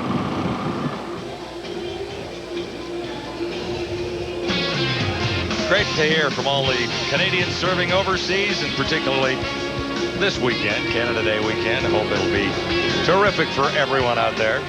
Great start to it. We were in Ottawa last night. Another football game tonight. Where can we play a game on Canada Day Monday, do you think? Are you busy? We want to get out and play a touch football game or something? Well, the Lions are likely ready to go and play another game. We have to wait till Wednesday. Then we'll have one for you. Montreal and Toronto. Steve Barato's BC Lions, road weary, I think, is as easy a way to explain what's happened to them so far in this football game. Yeah, I think so. And they have to reach down now in this second half, down 18-6. They have to find a way to battle back, and it all starts in the first series and the first special team. See if they've set the tone, if the captains in the locker room at halftime stood up and say it's not good enough from an effort standpoint. When they come back on this field for this special team, you can always tell on the special teams, the team's ready to play at the beginning, if it comes out of the half ready to play. So we'll take a look at the line. Tiger Cats are somewhat refreshed. They've had lots of time to get ready for their opening game of 2002. There have been adjustments the Tiger Cats have had to make. 9 starters have moved on. There are 11 rookies listed on the roster and 3 new rookie starters on defense. So far, it's hanging together for the Tiger Cats. Here's Mace Freeman returning the second half kickoff out across the 35 to the 38. 16 on the return. Newcomer Ron Akame making the tackle. Numbers on the quarterbacks, and McManus is winning the Derby thus far. Almost double when you look along those lines. 11 of 18, 122 yards, but something that's uncharacteristic for Danny McManus' run offense is that he's used the running game a whole lot more. So his numbers would likely be a little higher had he not run the ball so much. D. Lancaster calling a lot of the plays from upstairs. Tiger Cats begin 1st and 10 at the 36. They begin where they went much of the first half with a run play to Troy Davis. And for the Lions, you see the quickness of Barron Simpson to the point of attack, and you can tell that they did talk, because that kickoff cover, they got down there in a hurry and they held the Ticats to a minimal gain. And now Barron Simpson flew to that first running play and put the hat right on Troy Davis. So you can tell they talked about it, and they're still talking about it, because this guy had 115 tackles last year. And you know that he now already has the respect of his teammates. He's a guy who can stand up in the room and say something. Early movements, and that play is whistled out. The interesting thing, or at least one other interesting thing about Barron Simpson, Rookie of the Year, he was also runner-up as Defensive Player of the Year to Joe Montford. Procedure, Hamilton, number 64, still second down. Number 1 in tackles in the Canadian Football League, and that means you're around the football a whole bunch. And he is fun to watch. The biggest off-season signing for the BC Lions. He was a free agent and elected to stay right here, or right there in BC.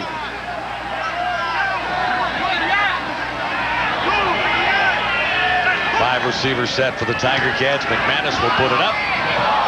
Missing Darren Flutie. Just a little bit high. Yeah, a little jump off the ball. BC Lions a little quicker off the ball. They went for a stunt there and sent Barron Simpson on a bit of a blitz.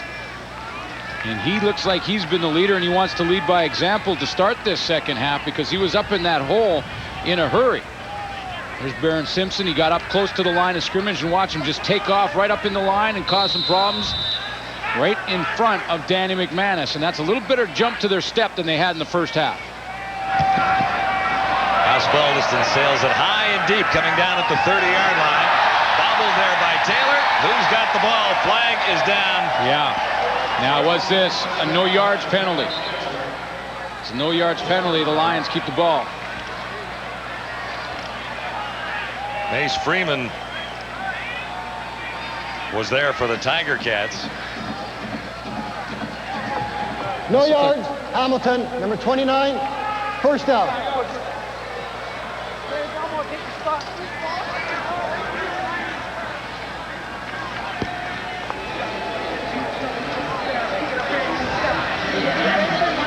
Steve Barato gets the no yards call. The Lions keep the football. They get the yardage because that ball was, well, at least attempted to be caught in the air. Here's another problem for the BC Lions. Oh, boy. Jamie Terrace won't be back in this one. The starting center is out with a right knee strain. So they'll have to make adjustments up front. Sean Millington running behind that offensive line. What they'll likely do is put Angus Reid, backup offensive lineman, up there. Angus Reid out of Simon Fraser University. He'll get a chance to play. So the line that's already been retooled because of the injury to Ben Fairbrother and to Wes White early in training camp now has to be juggled again. Fairbrother went down in the opening game against Montreal. Better than 5 for Millington. Nice play action fake by Allen. And a tip ball. Alfred Jackson just about came up with it. And Alfred Jackson looks hurt.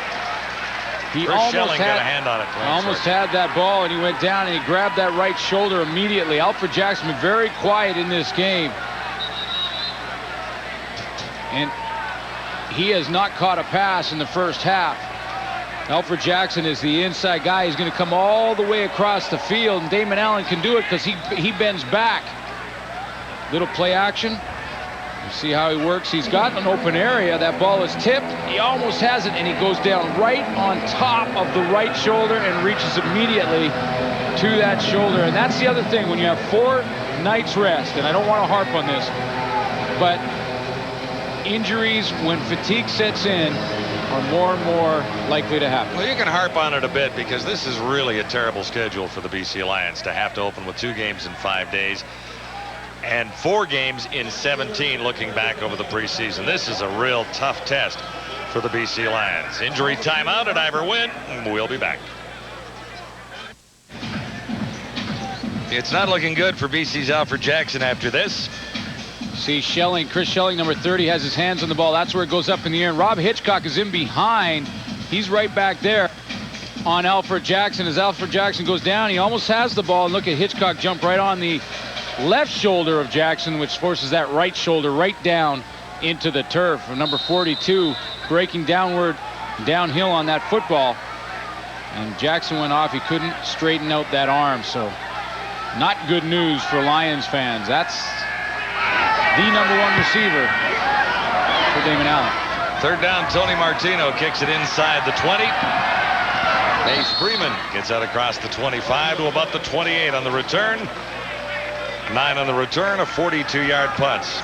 Alfred Jackson played only 12 games last year, and the BC Lions are just not the same team with him out of the lineup. Well, last year they were rolling. I mean, the BC Lions got off to a great start, and they looked pretty good. Damon Allen was really on pace to, a lot of people were saying may have had an MVP year. Then he got hurt, and Alfred Jackson got hurt, and they lost 2 of their stars one after another. You see Jamie Terrace was there on the sideline already, so Steve Barato with 4 nights rest has to start juggling around the lineup to try and find who's healthy enough to play. Meanwhile, Danny McManus is playing with a hot hand here tonight. And the Tiger Cats lead at 18-6. McManus on target again. Andrew Grigg will have the first down.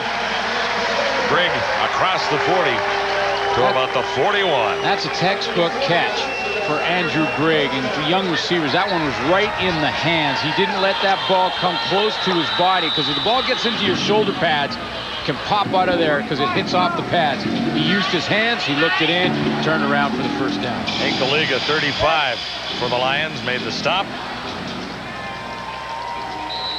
Yep. By the way, Inc. is his first name. Aliga is his last.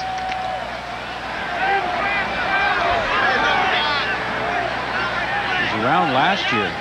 Aliga was cut, a late cut by the Lions. Came back, tried it again, and made the team this time. McManus with time, and he's got the newcomer, Tony Miles.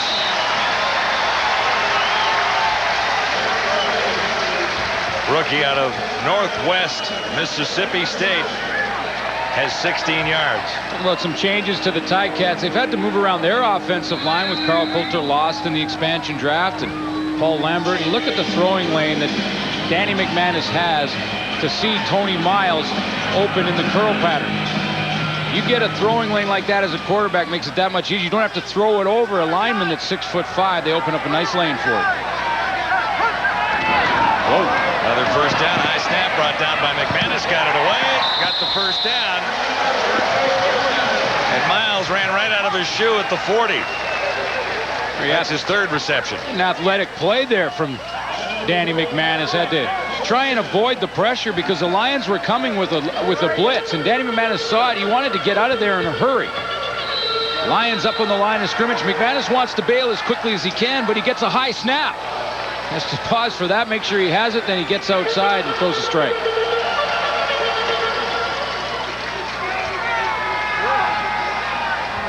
$50 yards for Miles already. Davis has a bunch as well, running easily against that BC defensive line. Baron Simpson, the man in the middle, making the tackle. Well, you look to your leaders when things aren't going well, and Herman Smith, one of them, coming off a season that was all West. 9 sacks, a personal best for him. Really came into his own in 2001. But he looks like a tired Herman Smith right now, doesn't he? He does. But it's understandable for the Lions playing in this heat. There's Davis running extremely well. Troy Davis, 527 yards. He played 12 games for the Lions last year, and that was his total. He's found a home. Derek Lewis over to make the tackle on Davis, who's been difficult to stop. Take a look at Baron Simpson. He tried to flow to this one. He's right in the middle at the linebacker position. He usually makes this play. He slides to the left, gets caught up in the wash, and then he can't get out in time to go get Troy Davis. When I say the wash, that's just like the offense and defensive lineman wash in one way. He got caught up in it. Davis closing in on 100 with 86 so far. Oh, it was almost a marvelous catch for Andrew Grigg. John, that may have looked like a bad pass from Danny McManus. It was actually a perfect pass. The throwback? It was the throw behind. That's exactly what it was. And the plan is to have Andrew Grigg go as fast as he can down the sideline and try and throw it right to his outside hip so that he can stop, put the brakes on, and turn around on Anthony Pryor. He did it perfectly, just didn't finish with the catch.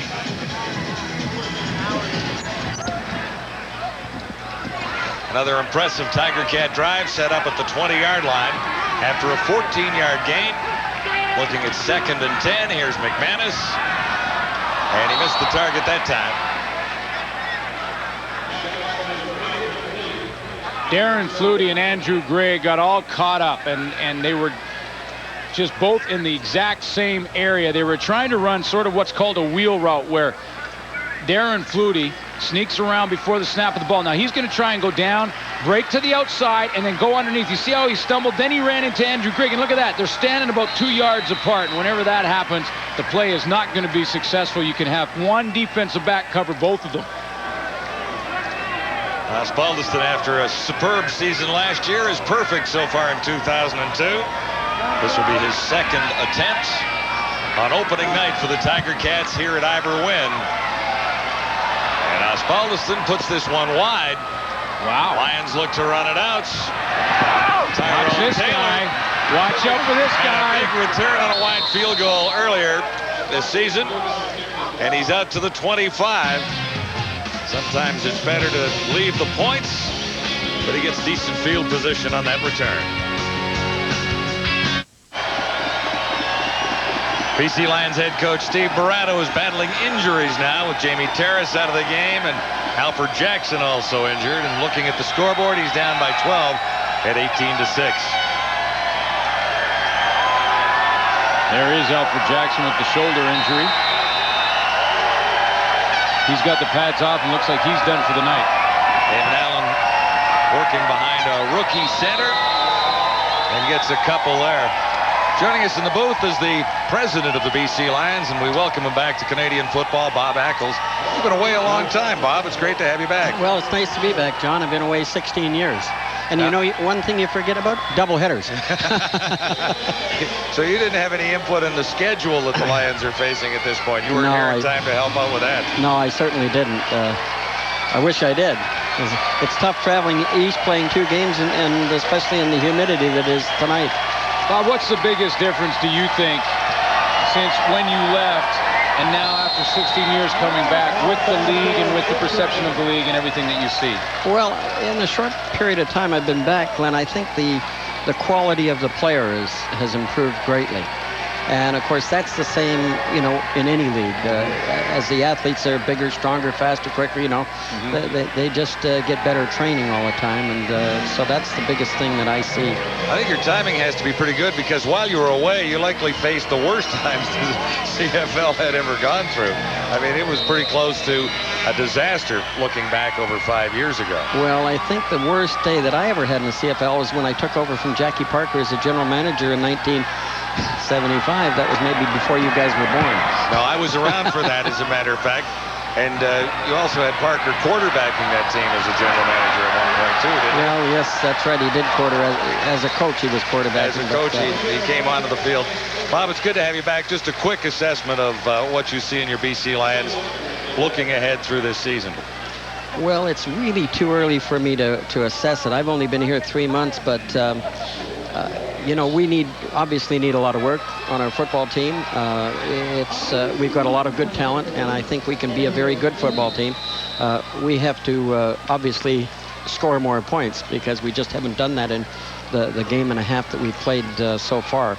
But that's the biggest thing that I see, is we have to be able to control the ball more and score. Bob, thanks very much for joining us, and we'll catch you along the way. We'll be out in Vancouver real soon. Anytime, guys. Thanks, Bob. Thanks, Bob. McManus and the Tiger Cats. Tony Davis was the target. He couldn't hang on. He started as a water boy with the Vancouver Lions in 1954. Bob Ackles made it to general manager, and now he's the president. In between, he was working in the National Football League in high-profile positions in Dallas and in Miami. And his last stint in the United States took a flyer on the XFL in Las Vegas, and he was running that operation down there.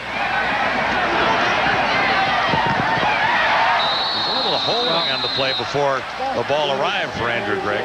Well, John, you know, when you talk about Bob Ackles, though, and I mentioned earlier that I think it's probably the biggest signing maybe in the last 10 years for the BC Lions, to get Bob Ackles back in the organization for a couple of reasons. One, he brings instant credibility to that football team, something that's been sort of lacking from the front office in there. And that's not a slight against Adam Raider, who's more in the player personnel end, but they've needed a leader in that office. They have one now. And also, Bob Ackles knows personnel. And you mentioned he did that in the National Football League. I bet you his phone book is a big one. It's a big Rolodex. He has the contacts without question.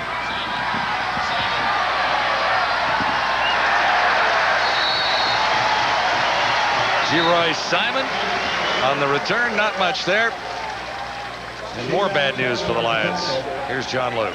Oh, indeed, John, the news is bad. Alfred Jackson has suffered, according to the BC trainers, a slightly separated right shoulder. In all likelihood, he's done for the evening, with a terrible blow to the heart of this BC offense. Well, Jamie Terrace also has his pads off. That's a veteran offensive lineman, the go-to receiver. So now more pressure on Steve Barato, a whole bunch more pressure on Damon Allen, the starting quarterback, to try and maybe win one on his own. Down by 12 at 18-6. Brian Thelwell was the target, and Damon Allen one-hopped it for him there. Jamie Terrace on the bench. Angus Reid, the player, not the pollster, has moved in to be the center for BC.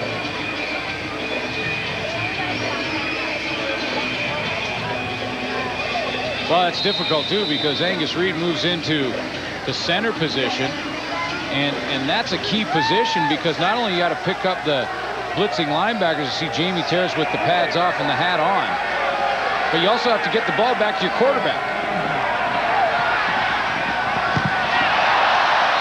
Tight coverage on Thelwell. That's good timing from Brandon Hamilton. Well played by Hamilton. Thelwell, in his second year with the Lions, has to learn to come back to the football, create some separation between he and the defensive back. Damon Allen he throws this ball on a rope. It's a pretty nice throw. The timing is right. It's got a bit of a lane. That ball's coming in a tight spiral, but as you see at the end of that play, Thelwell sort of faded back towards Brandon Hamilton. That allowed Hamilton to close the gap in a hurry.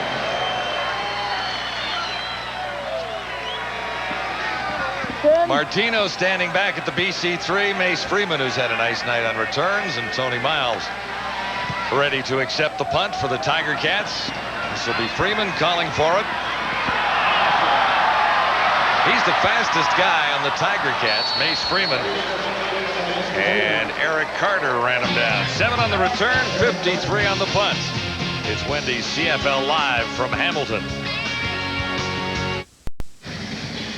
Updating the BC Lions injury report, Jamie Terrace, a knee problem, out for the evening. Alfred Jackson on your right, slight shoulder separation. And he is out for the evening as well, and maybe longer. And you know, the only good news, if there is any, for the BC Lions is that they have a full 9 days before their next game, which is a home game versus the Toronto Argonauts. That's on July 9th.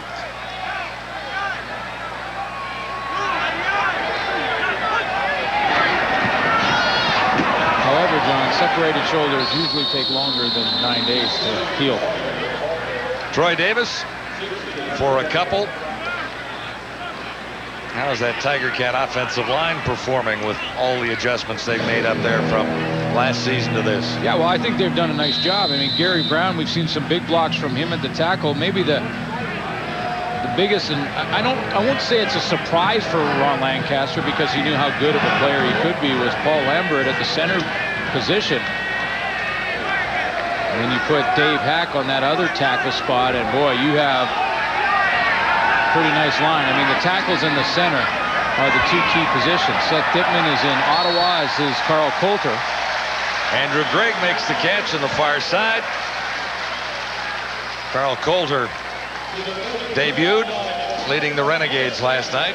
Well, there's the mountain, 6'4", 325, and that's Danny McManus's left tackle, so that covers his backside. And offensive linemen will tell you, quarterbacks will tell you, that's a pretty important position, because you can get blindsided. So there's the big man, big in every way. And on the other side, Dave Hack, an all-star. So you got 2 good tackles, and then Paul Lambert, who's just coming into his own now. Third catch in the previous play for Greg. Couldn't hang on to that one.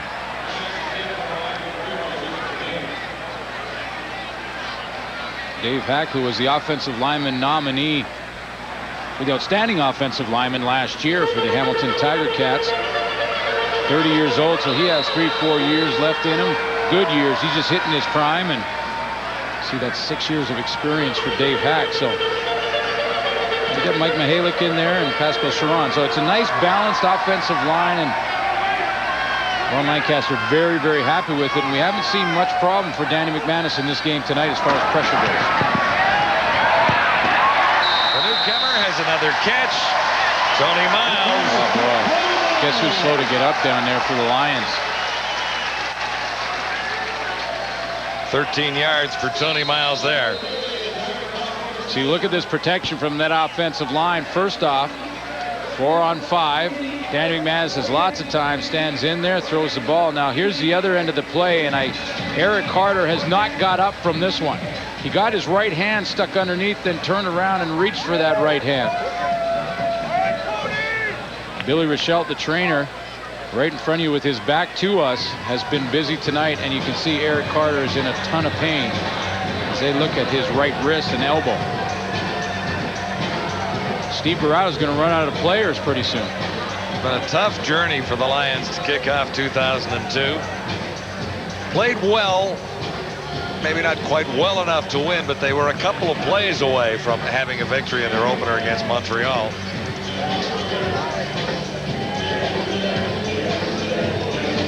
One would wonder if the short week has anything to do with this. No, there's no question it does. And you know, when you're, and unfortunately with the unbalanced schedule, it's sort of a reality for all the teams in the league. They're all going to face this at one point in the season. However, as a head coach, you just cross your fingers and hope that you can get through these games, because when the fatigue sets in, you don't bend the knees as much, the technique falls off, and that's when you get your arm in the wrong place or your knee twists the wrong way. And it's just like if you cut off the ball or off this turf and you're not at full speed, full strength, there's too much fatigue. The knee can give away, the shoulder can give away, and that's what's happened to both Terrace and Alfred Jackson. There's Eric Carter now, and they're looking at his elbow. Well, they'll take a little more time and be careful with Eric Carter down there. Time for the TSN Turning Point coming up a little later. It'll be brought to you by Super 8. Have we seen the Turning Point yet? Well, maybe it was in the schedule. Wendy's CFL Live, Montreal and Toronto. That's our next game on TSN. We'll check out the Alouettes and Lawrence Phillips and the Argonauts, who lost to the Blue Bombers the other night. Montreal won the openers mentioned just moments ago over the Lions. The Argos had a tough time with Kahari Jones. Tougher week for Toronto. You know, when you lose a game, that week is the toughest to go through. You can't wait to play again to try and forget about the bad week. Montreal, on the other hand, coming off a win. They'll enjoy their week of preparation for that one.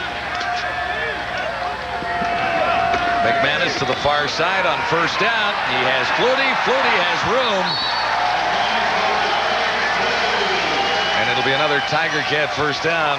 That offensive line is giving McManus plenty of time. Then again, he's got the quickest draw in the game. Well, yeah. And one of the reasons he's quick is because he knows where this guy's going to be. Darren Flutie, little hitch pass, pretty easy throw for Danny McManus, and then just let Flutie get it on his own. And Flutie's going to try and get every yard he can, because every yard he does, he's closer to number 1. Coming into the game, he was over 1,400 yards shy of Alan Pitts, who set the milestone a couple of years ago as the all-time leading receiver in catches and also in yards. Davis. Troy Davis gets to about the 15. You know, and it's interesting, of course, Darren Flutie from the United States, but he has become sort of our Canadian. He talks about the Canadian ratio and how important it is in the Canadian Football League. He says some of his best friends are the Canadians that he met up here and have played with. And he's a great ambassador to the Canadian Football League, as his brother was and still is down in the National Football League. But Darren Flutie would be the perfect guy to move in and take that number 1 spot, wouldn't he? Oh, I think he would. He's behind Don Narcisse, and that seems inevitable. He'll pass Narcisse. It's a question if he can get to the very top and get by Pitts. Fans here hoped for a flag there on the pass and the coverage, but it didn't come down. I think Pryor's been holding his own. He had that early interception and has done his part. Now he's one of the few veterans out there as they continue to lose players to injury, the BC Lions. But what an acquisition, or what a pickup. We'll edit. we'll edit that out, Glenn. Later. Don't worry about a thing. Yeah, we'll edit that. I swallowed the wrong way there. I'll be fine. Steamy night up here too, folks. There's no question about that. Into the final minute, Osbaldiston winds up and delivers. He missed the previous one, but he's 2 for 3. Paul Osbaldiston. Well, the good news for the Lions is they're still in striking range. I mean, 21-6, certainly not out of hand for BC. They're going to have to find a way to move the football offensively. Ron Lancaster has been around long enough to know you can't get comfortable in this league.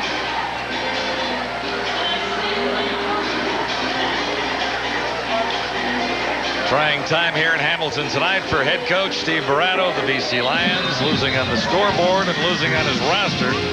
Wendy's CFL Live on Thursday.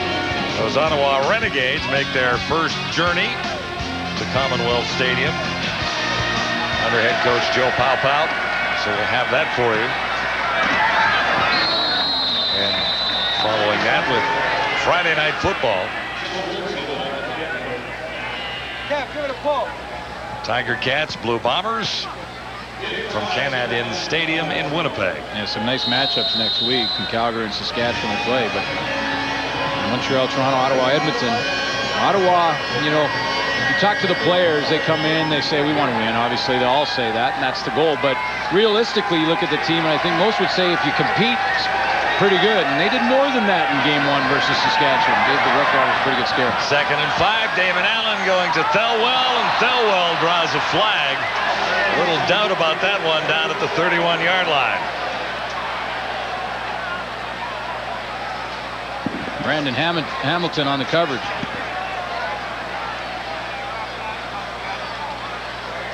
And it was sort of Ryan Thelwell wearing Brandon Hamilton as a nice sports coat Forward there. pass interference. Hamilton, number 31, first down. That's the first down for the Lions in the second half. Well, you can't end a quarter on a penalty, so the Lions get one more play going this direction before they turn around for the fourth quarter.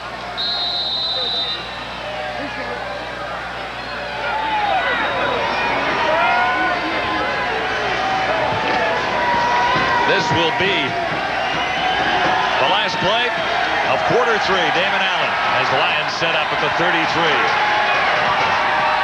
Lyle Green, and he's halfway to a first down. So the Lions will begin the fourth quarter deep in Tiger Cat territory. But they've got a long way to battle back, trailing 21-6. Let's join the panel. Here's Dave. Thank you, Wellesley. Well, we'll see if the BC Lions can take advantage of that penalty and move the ball towards the end zone and get some points. But right now they are in a big old hole, down 21-6 heading into the fourth quarter. At halftime, Matty and Jock kind of explained an offensive play, and now you guys want to expand your role in the tag team on the defensive side of the ball. Well, we do indeed, and we did the anatomy of an interception at the between the first half and the second half. Now we're going to do the anatomy of a very unfortunate injury to Alfred Jackson. What we see here is Damon Allen setting up a play-action pass where he wants to fake the run right to Millington and then roll out left. And this is, now watch Muzica, who's filling in for the injured Murkison, right over the ball. He's flying to the run. Damon Allen sucked him in nicely. Now he's trying to get the ball down the field to an open Alfred Jackson. Unfortunately, Schelling does not fall for it the same way that his middle linebacker fell for it. He's in perfect position. He's in the throwing lane. Now he's tipping the ball. It's floating up in the air. Instead of a nice, easy catch for Alfred Jackson over the middle, instead that ball is hanging high, giving Hitchcock time to come and drive his shoulder into the turf. Matty, I've had that injury. He's got a shoulder separation. That is extremely painful injury. I know you've had one of those too. Yeah, Steve Browder hates to see it happen. I know Damon does too, but you call it an anatomy of an injury. Let me call it an anatomy of a just great defensive play. I see a couple things here. I see Muzica right here in the middle, flowing to the ball like there's no tomorrow. Damon Allen's supposed to come out and around here after the play action. This man right here, Lamont Bryant, rookie from Notre Dame, does a great job of containing. Watch him get upfield. Boom, right there, super job. That is just gorgeous. Here he is, stops Damon Allen dead in his tracks and forces his hand.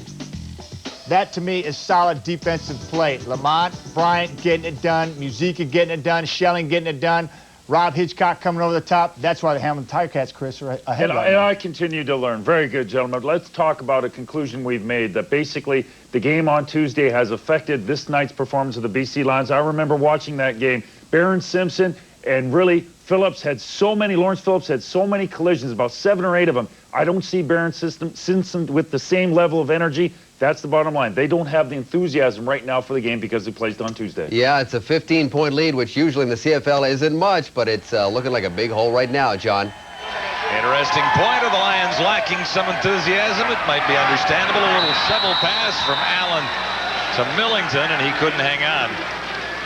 That was on 2nd and 5, and here are the numbers through 3 quarters. Yeah, you take a look at these numbers. This is what you do. You go, this, not good. This, very good. And it's just opposite numbers. Hamilton Tiger Cats controlling the game completely, and you can tell by the time of possession, 29 minutes, 55 seconds for Hamilton. Double the BC Lions. And in the third quarter, over 10 compared to just over 4. Field goal try, and Kellett has that. So Matt Kellett connects on a field goal. That's all the Lions have been able to muster so far tonight. 3 from Kellett. It's 21-9 on Wendy's CFL Live.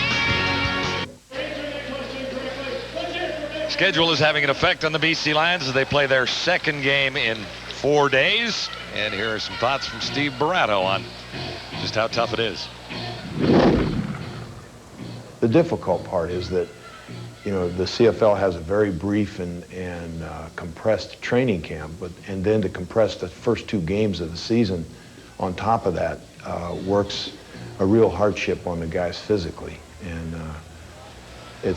they're going to have to dig down deep. Now, fortunately, we've got a little time after we play this game before we play games, so that will be a benefit to us. But the challenge now is to come up with enough strength and mental toughness to fight through it.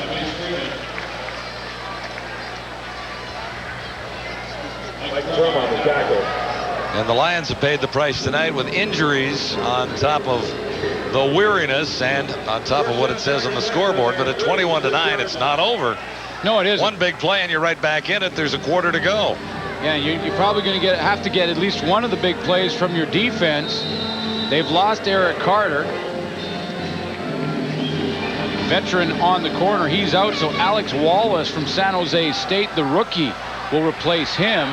You know, Danny McManus will take a few shots at him. Jamie Terrace is out. They've had to change their offensive lineup. You want to get a big play out of your defense. Meanwhile, the Tiger Cats have just kept pounding away. Troy Davis ran into Barron Simpson, but Davis still had substantial yardage on first down. Gain of 6. We talked about it in the last series, but Ron Lancaster really has to be proud of the way his offensive and defensive lines have controlled the line of scrimmage, and it really is where the war is won and lost. And early in the game, when the Lions were healthy, this offensive line was moving that line of scrimmage forward 3 or 4 yards on every play.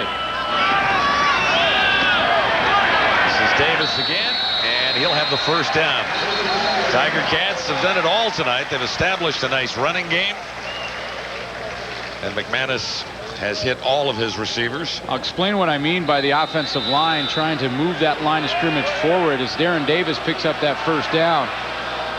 They're going to take a measure, but watch how this line here moves in this direction, and there'll be a bubble created as Darren Davis can just run up in there. See the forward motion. Now Darren Davis hits that hole, and you see he doesn't get hit till he's 4 or 5 yards back into that linebacking core, and that's just that big offensive line led in that case by Dave Hack, pushing that line of scrimmage back 3 or 4 yards.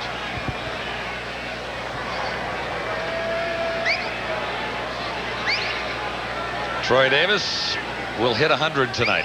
Am I safe? 18 for 98 at this point. Obviously, R.D. Lancaster likes what he has in that offensive line and trusts the running game because he's used it quite a lot tonight. As you see, Troy Davis almost at 100 yards.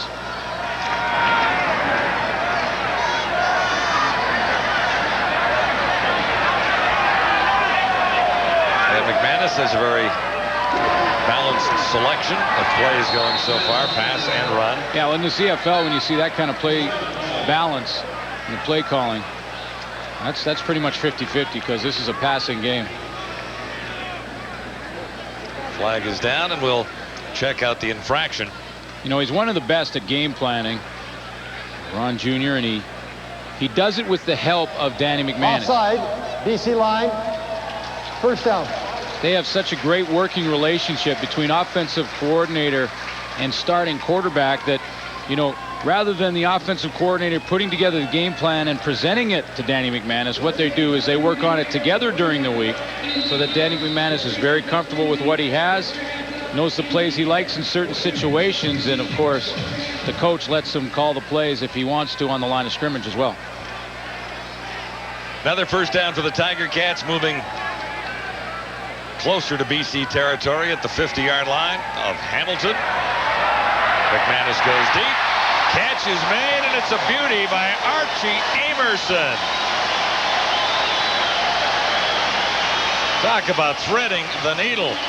Well, you know, there's 2 parts to this. One, Amerson with another spectacular catch, and he has been working on Tyrone Bell one-on-one. We talked about this in the first half. But first of all, Danny McManus. Look at Danny McManus. He is not harassed at all at the line of scrimmage. He sits back. He's got time. He throws it up. He's got time to stand there and watch it. I mean, this has been Danny McManus all night long. He's got a throwing lane. He's got lots of time. No one's even pressuring him. I mean, it's not that they have to get sacks. Just a little pressure. He also put it on the money for a 36-yard gain. Another toss, and this one is a little too deep.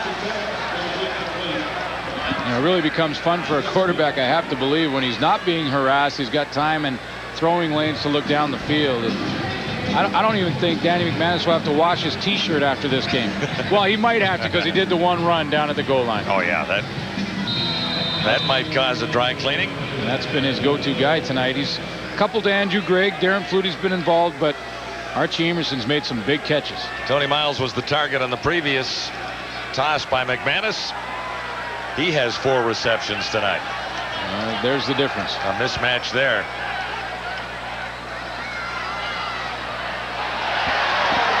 Dwayne Ford.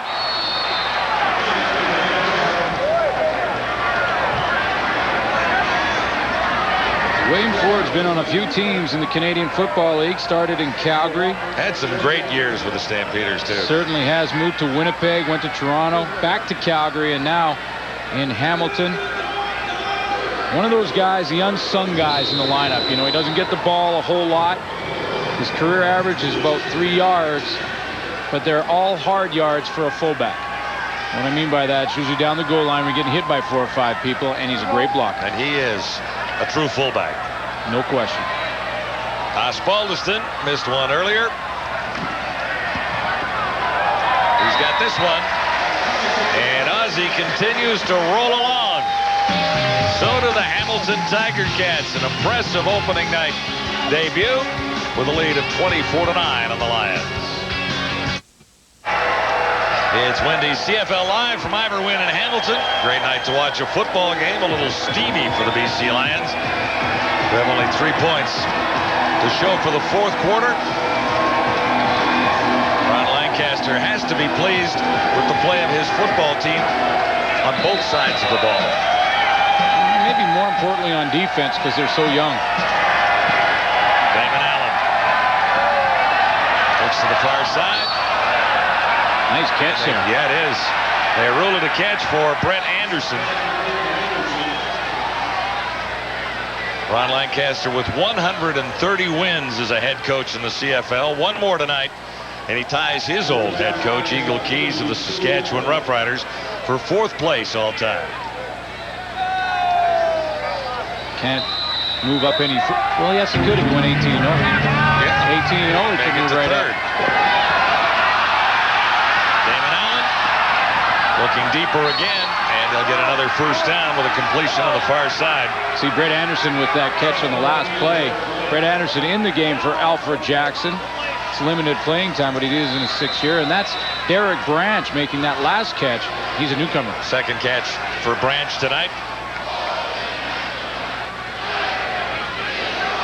Branch has played some football, was in Arena League in Buffalo.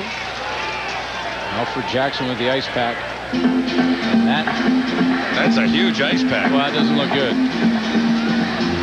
That's disappointing, you know, for Alfred Jackson, more so than probably any other player that would get hurt, considering the year he came off of.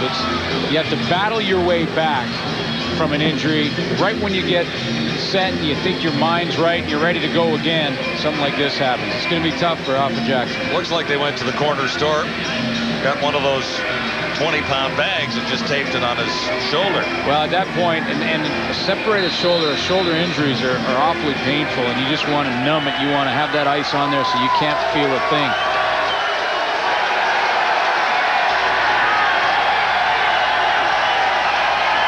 Damon Allen has the Lions moving with 3 receivers to the near side, and Lyle Green straight ahead across the 40. Darren McField with the tackle. John? Well, John, the BC bench is beginning to resemble a MASH unit now. In addition to Alfred Jackson, who's gone with a slight separation of his right shoulder, Eric Carter is also out with a right medial elbow strain. Jamie Terrace is out with a right knee strain, and Tyrone Taylor is also getting his right knee iced. We're waiting for an update on his condition. On second down. Sorry, Damon Allen.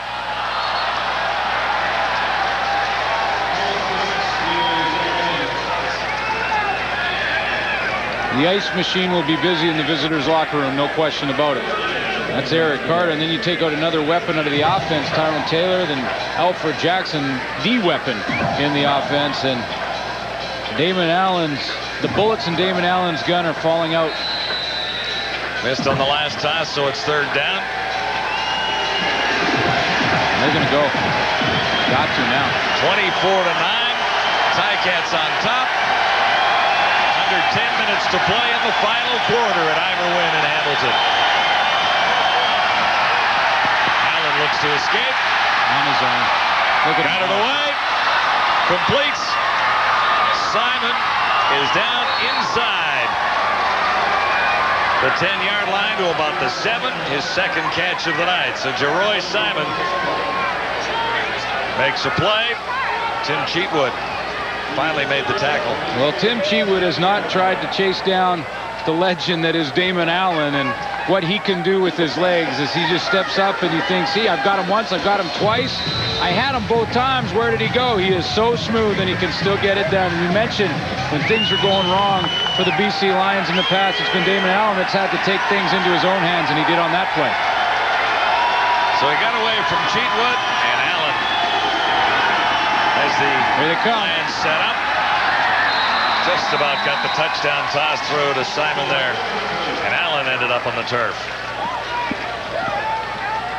2 Hamilton Tiger Cats coming after Damon Allen, and he had to get rid of this ball in a hurry.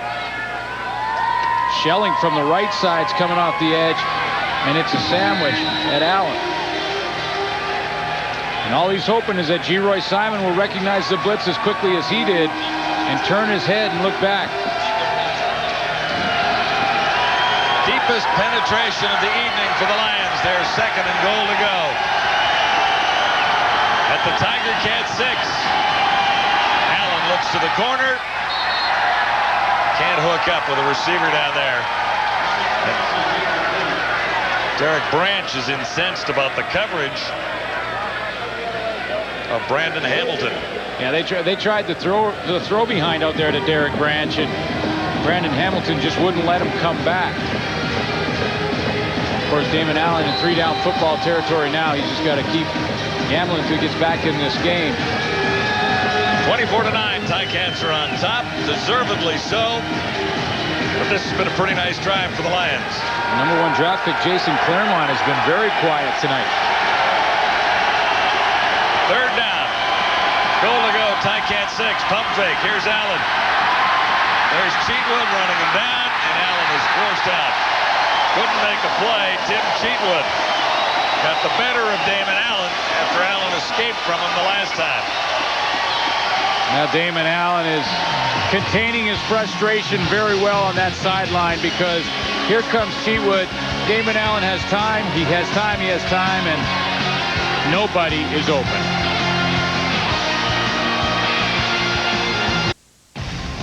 The Alouettes and the Argos, Wednesday on TSN. Hot and steamy in Hamilton tonight. The Ticats are roaring, and Sports Center will follow us. Amber and Pollard are putting it all together back at TSN Control.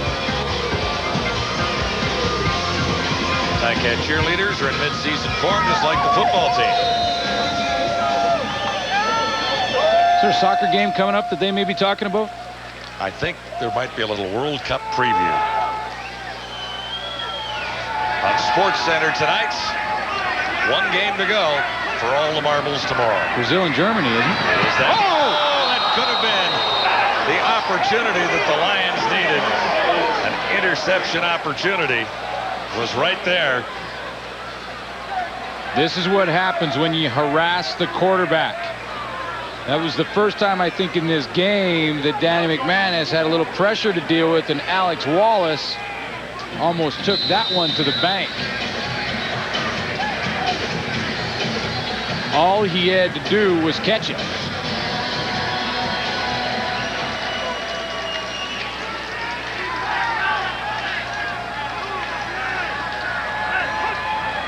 On 2nd and 10, McManus, far side. Won't get a first down on the completion over there to Tony Miles. Up here, up here, up here.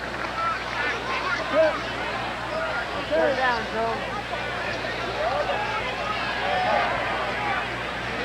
Danny McManus gets hit about a step after the ball is thrown. He didn't see a flag, and that's why the reaction there. That was from Barron Simpson. Took about a step and a half, which is borderline.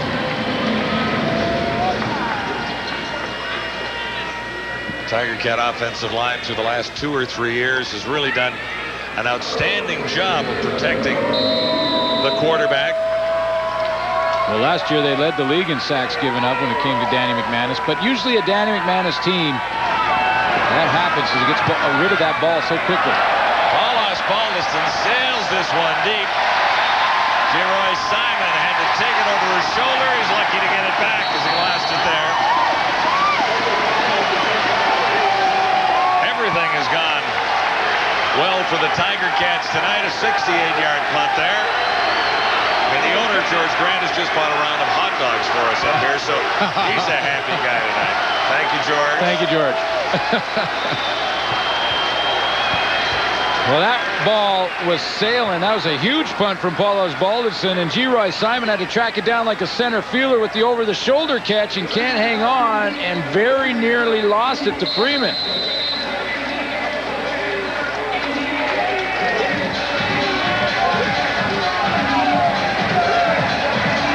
Talked about Mace Freeman earlier as being the fastest of the Tiger Cats. That fumble by Simon, or drop by Simon, cost the Lions about 20 yards. So Damon Allen running out of time, looks to the right, and then over the middle has a strike to Sean Millington, and the big guy can ramble. He's out to the 55-yard line and dropped there by Chris Schelling. It seems like fatigue has been a bit of a factor for both of these teams. Surprisingly, a little bit for the Ticats, who've had 8 days to prepare, but that defensive line has been worn down at times in drives, and they're just giving Damon Allen a little more time. He seems to be finding a bit of a groove despite not having Alfred Jackson in the lineup. 32-yard gain. The Lions are 1st and 10 at the 54. Damon Allen with time. Got it away for Millington, and that's only about a yard gain. Well, Millington might have had a chance on the play if Damon Allen gave it to him the first time. He looked at him, then he thought to look downfield for a second. When he went back, defender had closed in on him. I believe it was Sean Woodson.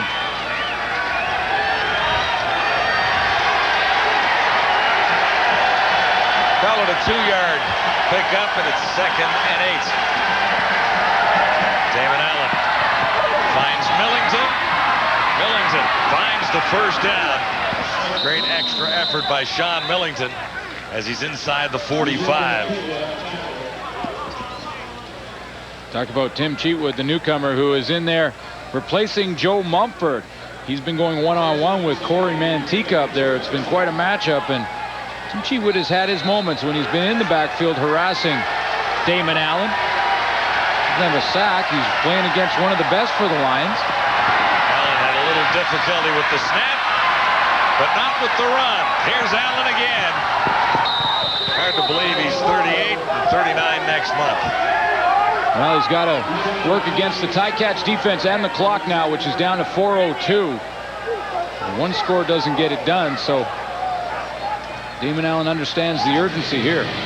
And if you think about that last drive when they were down to the 6-yard line, 6 points there plus the convert, and you've really got an opportunity to create a big finish here if you can complete this drive. They're not done yet with just under 4 minutes to go, but the scoreboard reads 24-9. That's still a long way back. From the Ticat 26. Now here comes some pressure. Brett Anderson made the catch. That time Brett Anderson recognized the pressure coming off the edge from the Hamilton Tiger Cats, and he just turns out it's Chris Schelling that's coming from the outside, and they bring also Dwayne Butler, the halfback. And the halfback is usually covering Brett Anderson, and that's why he's the target. 2nd and long. Catch is made far side. That's a great throw from Damon Allen. Jason Claremont was wondering when he was going to get involved in the offense. First round draft pick, had a pretty good game versus Montreal on Tuesday night, where he got his feet wet, literally, because it was raining in Montreal too. Who writes your stuff? And he's the guy who hit Ron Merkerson early in the game, and Ron Merkerson has not returned from that hit. You do. I'm not taking credit for that. Here they come. Blitz is on. The toss. Yeah, that's interference. No question. Anderson in the end zone. Coverage by Dwayne Butler. That was send them all. Blitz was on. Allen read it. Fired to the end zone. Got a call. 2:45 to go. And we'll be right back. Nice night for the Ticats to open at home. They've looked sharp both sides of the football. Defense was a little bit of a concern coming in, but I think these guys have acquitted themselves well. Yeah, they played very well, and they lost their middle linebacker early on, and they've made adjustments. That's Lamont Bryant. 2:43 to go. This has been a nice drive for the Lions. It ends in a touchdown there by Sean Millington. Penalty marker down, however.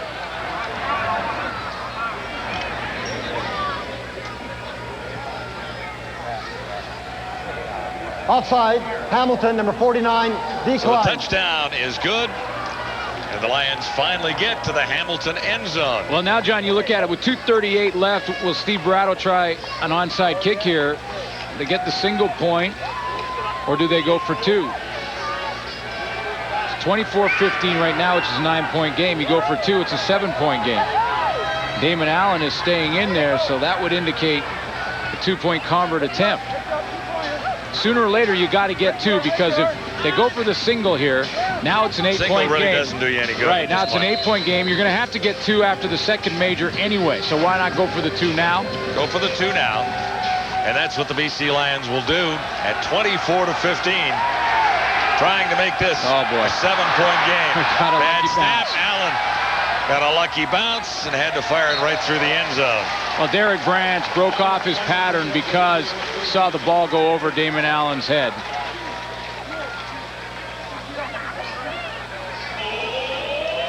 So, I mean, that is the right play there, because looking at the scoreboard now, it's a 9-point game, so you need a field goal and a touchdown. You need to score twice to win this. See the touchdown. Big Sean Millington over the right side of the offensive line, and Jason Claremont, who's another big block there. Stuck Schilling to the pole, didn't he? Now here's Angus Reid with the errant snap over Damon Allen's head, and he has to just get rid of it and hope that Derek Branch is on the same page, but Branch had broken off his pattern. So still some work to do for the BC Lions, but they scratch a little bit closer. Now, is this the onside kick team, or is this the kick it deep team and try and get a 2-and-out from your defense? That's the decision Steve Bratto is faced with. Looks right now that he's going to just kick it deep.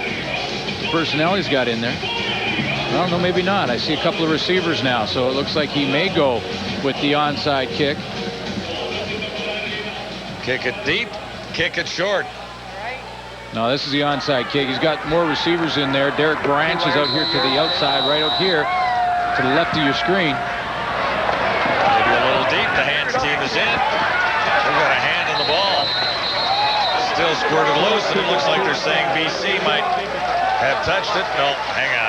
No, it bounced. For the Tiger Cats. You know what's amazing about that is that was well played by the Hamilton Tiger Cats, because what they want to do is block the rushing BC Lions, and that ball actually hit the ground, which is almost unheard of in a kick because everyone's jumping up to knock it out of bounds. But it looked like that ball came down. Well, actually, it did fall right into the hands of Trevor Schaub. Schaub made the catch. One. There was a big crowd around Schaub. He held on, and that could seal the victory for the Tiger Cats here. McManus will try and take as much off the clock as he can. It reads 2:38 here at Iverwin Stadium right now. Well, to have ball control, which is what Danny McManus has had all game, you have to have an offensive line on top of their game. Troy Davis works his way over to the center of the field. And this has really been the case for this Hamilton Tiger Cat offensive line. Dave Hack, Mike Mihalik, Paul Lambert, Pascal Charon, and big Gary Brown. I mean, to a man, they have really contained and controlled the line of scrimmage. And when Barron Simpson is not a highlighted player in a football game, that offensive line is doing their job, and Barron Simpson has been quiet tonight. They're getting a body on Barron Simpson, and he's having to work for everything. 2nd and 11 for McManus and the Tiger Cats. Looking for the home run toss, and it's not there this time, but there's a flag down on the coverage on Archie Amerson.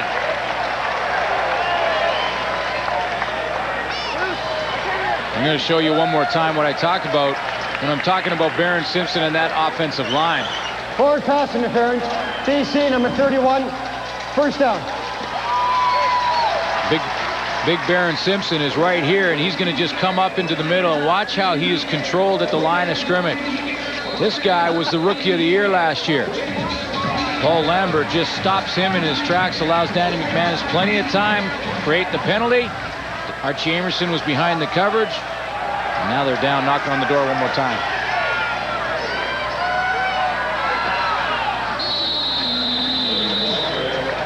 Troy Davis again. And it's been a kind of game that offensive line loved to play in, because it's the kind of game where you mix it up. You get a chance to tee off from the running plays, and you also sit back and mix things up. So that's the favorite type of game, I believe, for those big offensive linemen. I didn't talk to them much in my playing days, kind of stayed away from them. Why was that? But I mean, all you have to do is talk to them a few times and you get your answer to that. But I kind of kept clear of them. But, you know, this is the kind they love. They love to go forward and hit somebody. 3-yard gain by Davis. Previous play. This is 2nd and 7. McManus to his right. And this one is picked off with a flag down in behind. Derek Lewis has the interception. We'll wait for the official call. Well, there may be a reason that Bo Lewis was wide open, and the only receiver open, that's hands around the outside. Do-si-do, throw you down. I got the ball. I think that's a penalty. I don't know what Derek Lewis can be complaining about. Pass interference. What do you mean I can't grab number him? 17. Oh, it was the throwing down part that you got me on. It wasn't the holding of the sweater, the spin. No. Looked like a nice two-step between Lewis and Darren Flutie. I think the ball was on the 16. Penalties have not exactly been BC's biggest problem. The other night, Montreal drop passes were. They were closer in Montreal, just a couple of big plays away. But I guess if you look at this game, a couple of plays away. One drive here in the second half might have made quite a difference for the BC Lion fortunes. They got down to the 6-yard line and couldn't put it in.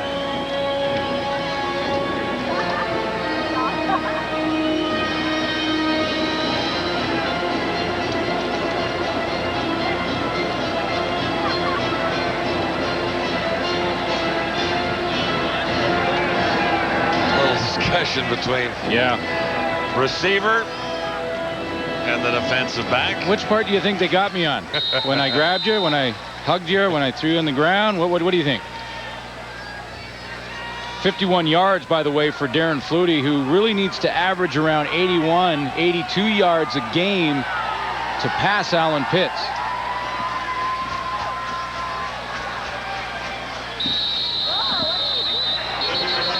Troy Davis over 100 yards on the evening. A couple of big plays. Just 1 yard there. We're back at Skydome on Wednesday night to continue our journey through the CFL season 2002. We'll see the Alouettes and the Argonauts beginning at 7 o'clock Eastern Time. Our first look at both of those teams. Lawrence Phillips will be there, running against that Argonaut defense. I'm not going to drag you there, am I? You're not going anywhere near Lawrence Phillips, are you? Well, I'll wait till next week. We're going to have to talk about him on Wednesday nights, you know. Hey, Lawrence Phillips is a quality ball player. There is no question about it. I watched that game. I was in Montreal to watch the game between the Lions and Montreal Alouettes. Lawrence Phillips had 3 touchdowns, over 100 yards, and you can tell why they're excited about him, the coaching staff there, including Don Matthews in Montreal. But there is another pretty talented receiver that's over there on the bench as well, and that's the other side of that story. I think that's as far as Mr. Suter is going tonight. But tune in on Wednesday. And then you'll know the rest of the story. Well, by Wednesday, there could be some phone calls from Adam Rita for the BC Lions to find some personnel. This has been a tough game for the Lions to get through, not only on the scoreboard, but also in the injury department. Paul Osbaldiston to salt this one away. Less than a minute to go. And McManus masterfully takes another minute off the clock. Adds another 3 points. It's 27 to 15. And the Lions are in miracle territory here now. The game story. Well, McManus has 256 yards passing. Troy Davis, he helped out with over 100 yards along the ground. Davis last night in Ottawa getting over 100. Davis tonight. And Damon Allen made it interesting in the fourth quarter. A touchdown shy with a little more time on the clock, and it might have been a little bit closer and a better finish. Yeah, and I think the schedule is also part of this game story tonight. And when I say the schedule, that's one of the reasons that the Lions probably had the 4 injuries to the starters, 3 of them to starters. So into the final 49 seconds now. Damon Allen back out on the field. O.T. Jenkins getting a chance, actually, John. Yeah, they're just going to let him finish out the game and take a couple of snaps. You know, when Steve Barato sees so many of his players go down, he thinks, if I ever lost this guy, I need to get Jenkins just a couple of snaps out there, and this is probably a good decision with this game out of hand. He's also added John Williams to the backfield, number 24. This is a pretty good story. Williams, a 4th-round draft pick who came to camp and made the BC Lions football team. There's a heck of a catch. You know, G-Roy Simon played very well in the Montreal game, and I don't think Damon Allen found him early enough and often enough in this game. And that was a pretty good catch up over the top. Otez Jenkins to G-Roy Simon. 42 yards. 20 seconds to go. Jenkins just 1 game, 2001. Never saw the field. Got a nice arm, doesn't he? A little too strong there. Well, congratulations to Ron Lancaster. Big win, and guess what that means? He ties the man who coached the Saskatchewan Roughriders to their first ever Grey Cup. Ron Lancaster was the quarterback at Taylor Field back in 1966, and Eagle Keys has been tied by his protege, Ron Lancaster. They were a great combination, Glenn. Oh, yeah. After the Keys game, and Lancaster. After the game, we can go talk to Ron Lancaster and just tell him, you know, all you need is 17 more and you move past Frank Clair. Another legend. 17 more this year. And that's a perfect season. Under the category of easier said than done. Well, under the category of impossible in this league. Well, impossible in any league in this day and age. Yeah. It's not like you can build dynasties like they did in Edmonton in the glory years there, and it's a different day and age. It's a different world in sports with free agency and all the player movement. And that's every league. That's not just the Canadian Football League. I hear the criticism often about the free agent movement in CFL football, but it happens in the NFL. We just don't know as many of the players down there that are making all the moves. Have you noticed the list in hockey that becomes eligible? Oh, my goodness. As of Canada Day. Looking for a touchdown on the final play of the game is the rookie quarterback, Otez Jenkins, stepping in for Damon Allen for the final sequence. But the Hamilton Tiger Cats come away with their first win, and I thought they were very impressive tonight. 11 rookies on the roster, lots on defense, lots in this lineup, and somehow or other they responded tonight. Yeah, they really did. They played very well up front, and that real young defensive line, and offensively, boy, did they ever control it. And because of that, you know what we're going to do? We're going to give the game ball to the entire offensive line, and they can find a way to split it up 5 ways. Game ball presented by Sport Check. I'm sure he could just pull it apart. I would think those guys could just rip it apart, no matter how much air is in the Wilson. Lancaster has win number 131 in a distinguished coaching career. And the Ticats off to a nice start to 2002 by winning their home opener 27-15.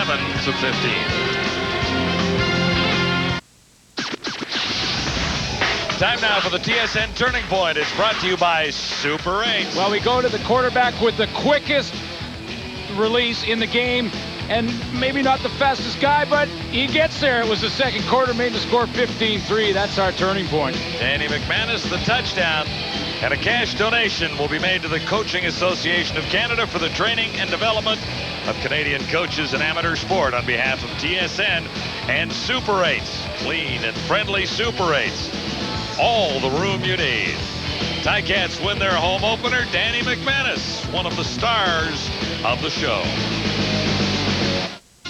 So week 1 in the 2002 CFL season is in the books. It's early, but a win early in July is as good as... Actually, it's not even July yet. A win in June is as good as a win in October. In fact, it takes a little pressure off. That does it for us on behalf of Jock and Matt and Schultze. We'll see you next week. In fact, next Wednesday, when we will see the Montreal Alouettes taking on the Toronto Argonauts, the first of 3 nights in a row CFL action next week, week 2, right here on TSN. Coming up next, Dan Pollard and David Ammer are standing by with all the news from the world of sports. Sports Center is coming up next right here on TSN. 27-15, the Hamilton Tiger Cats in front of their faithful fans at Iverwin Stadium. Get it done. Thanks for watching, everybody. You are watching TSN, Canada's sports leader.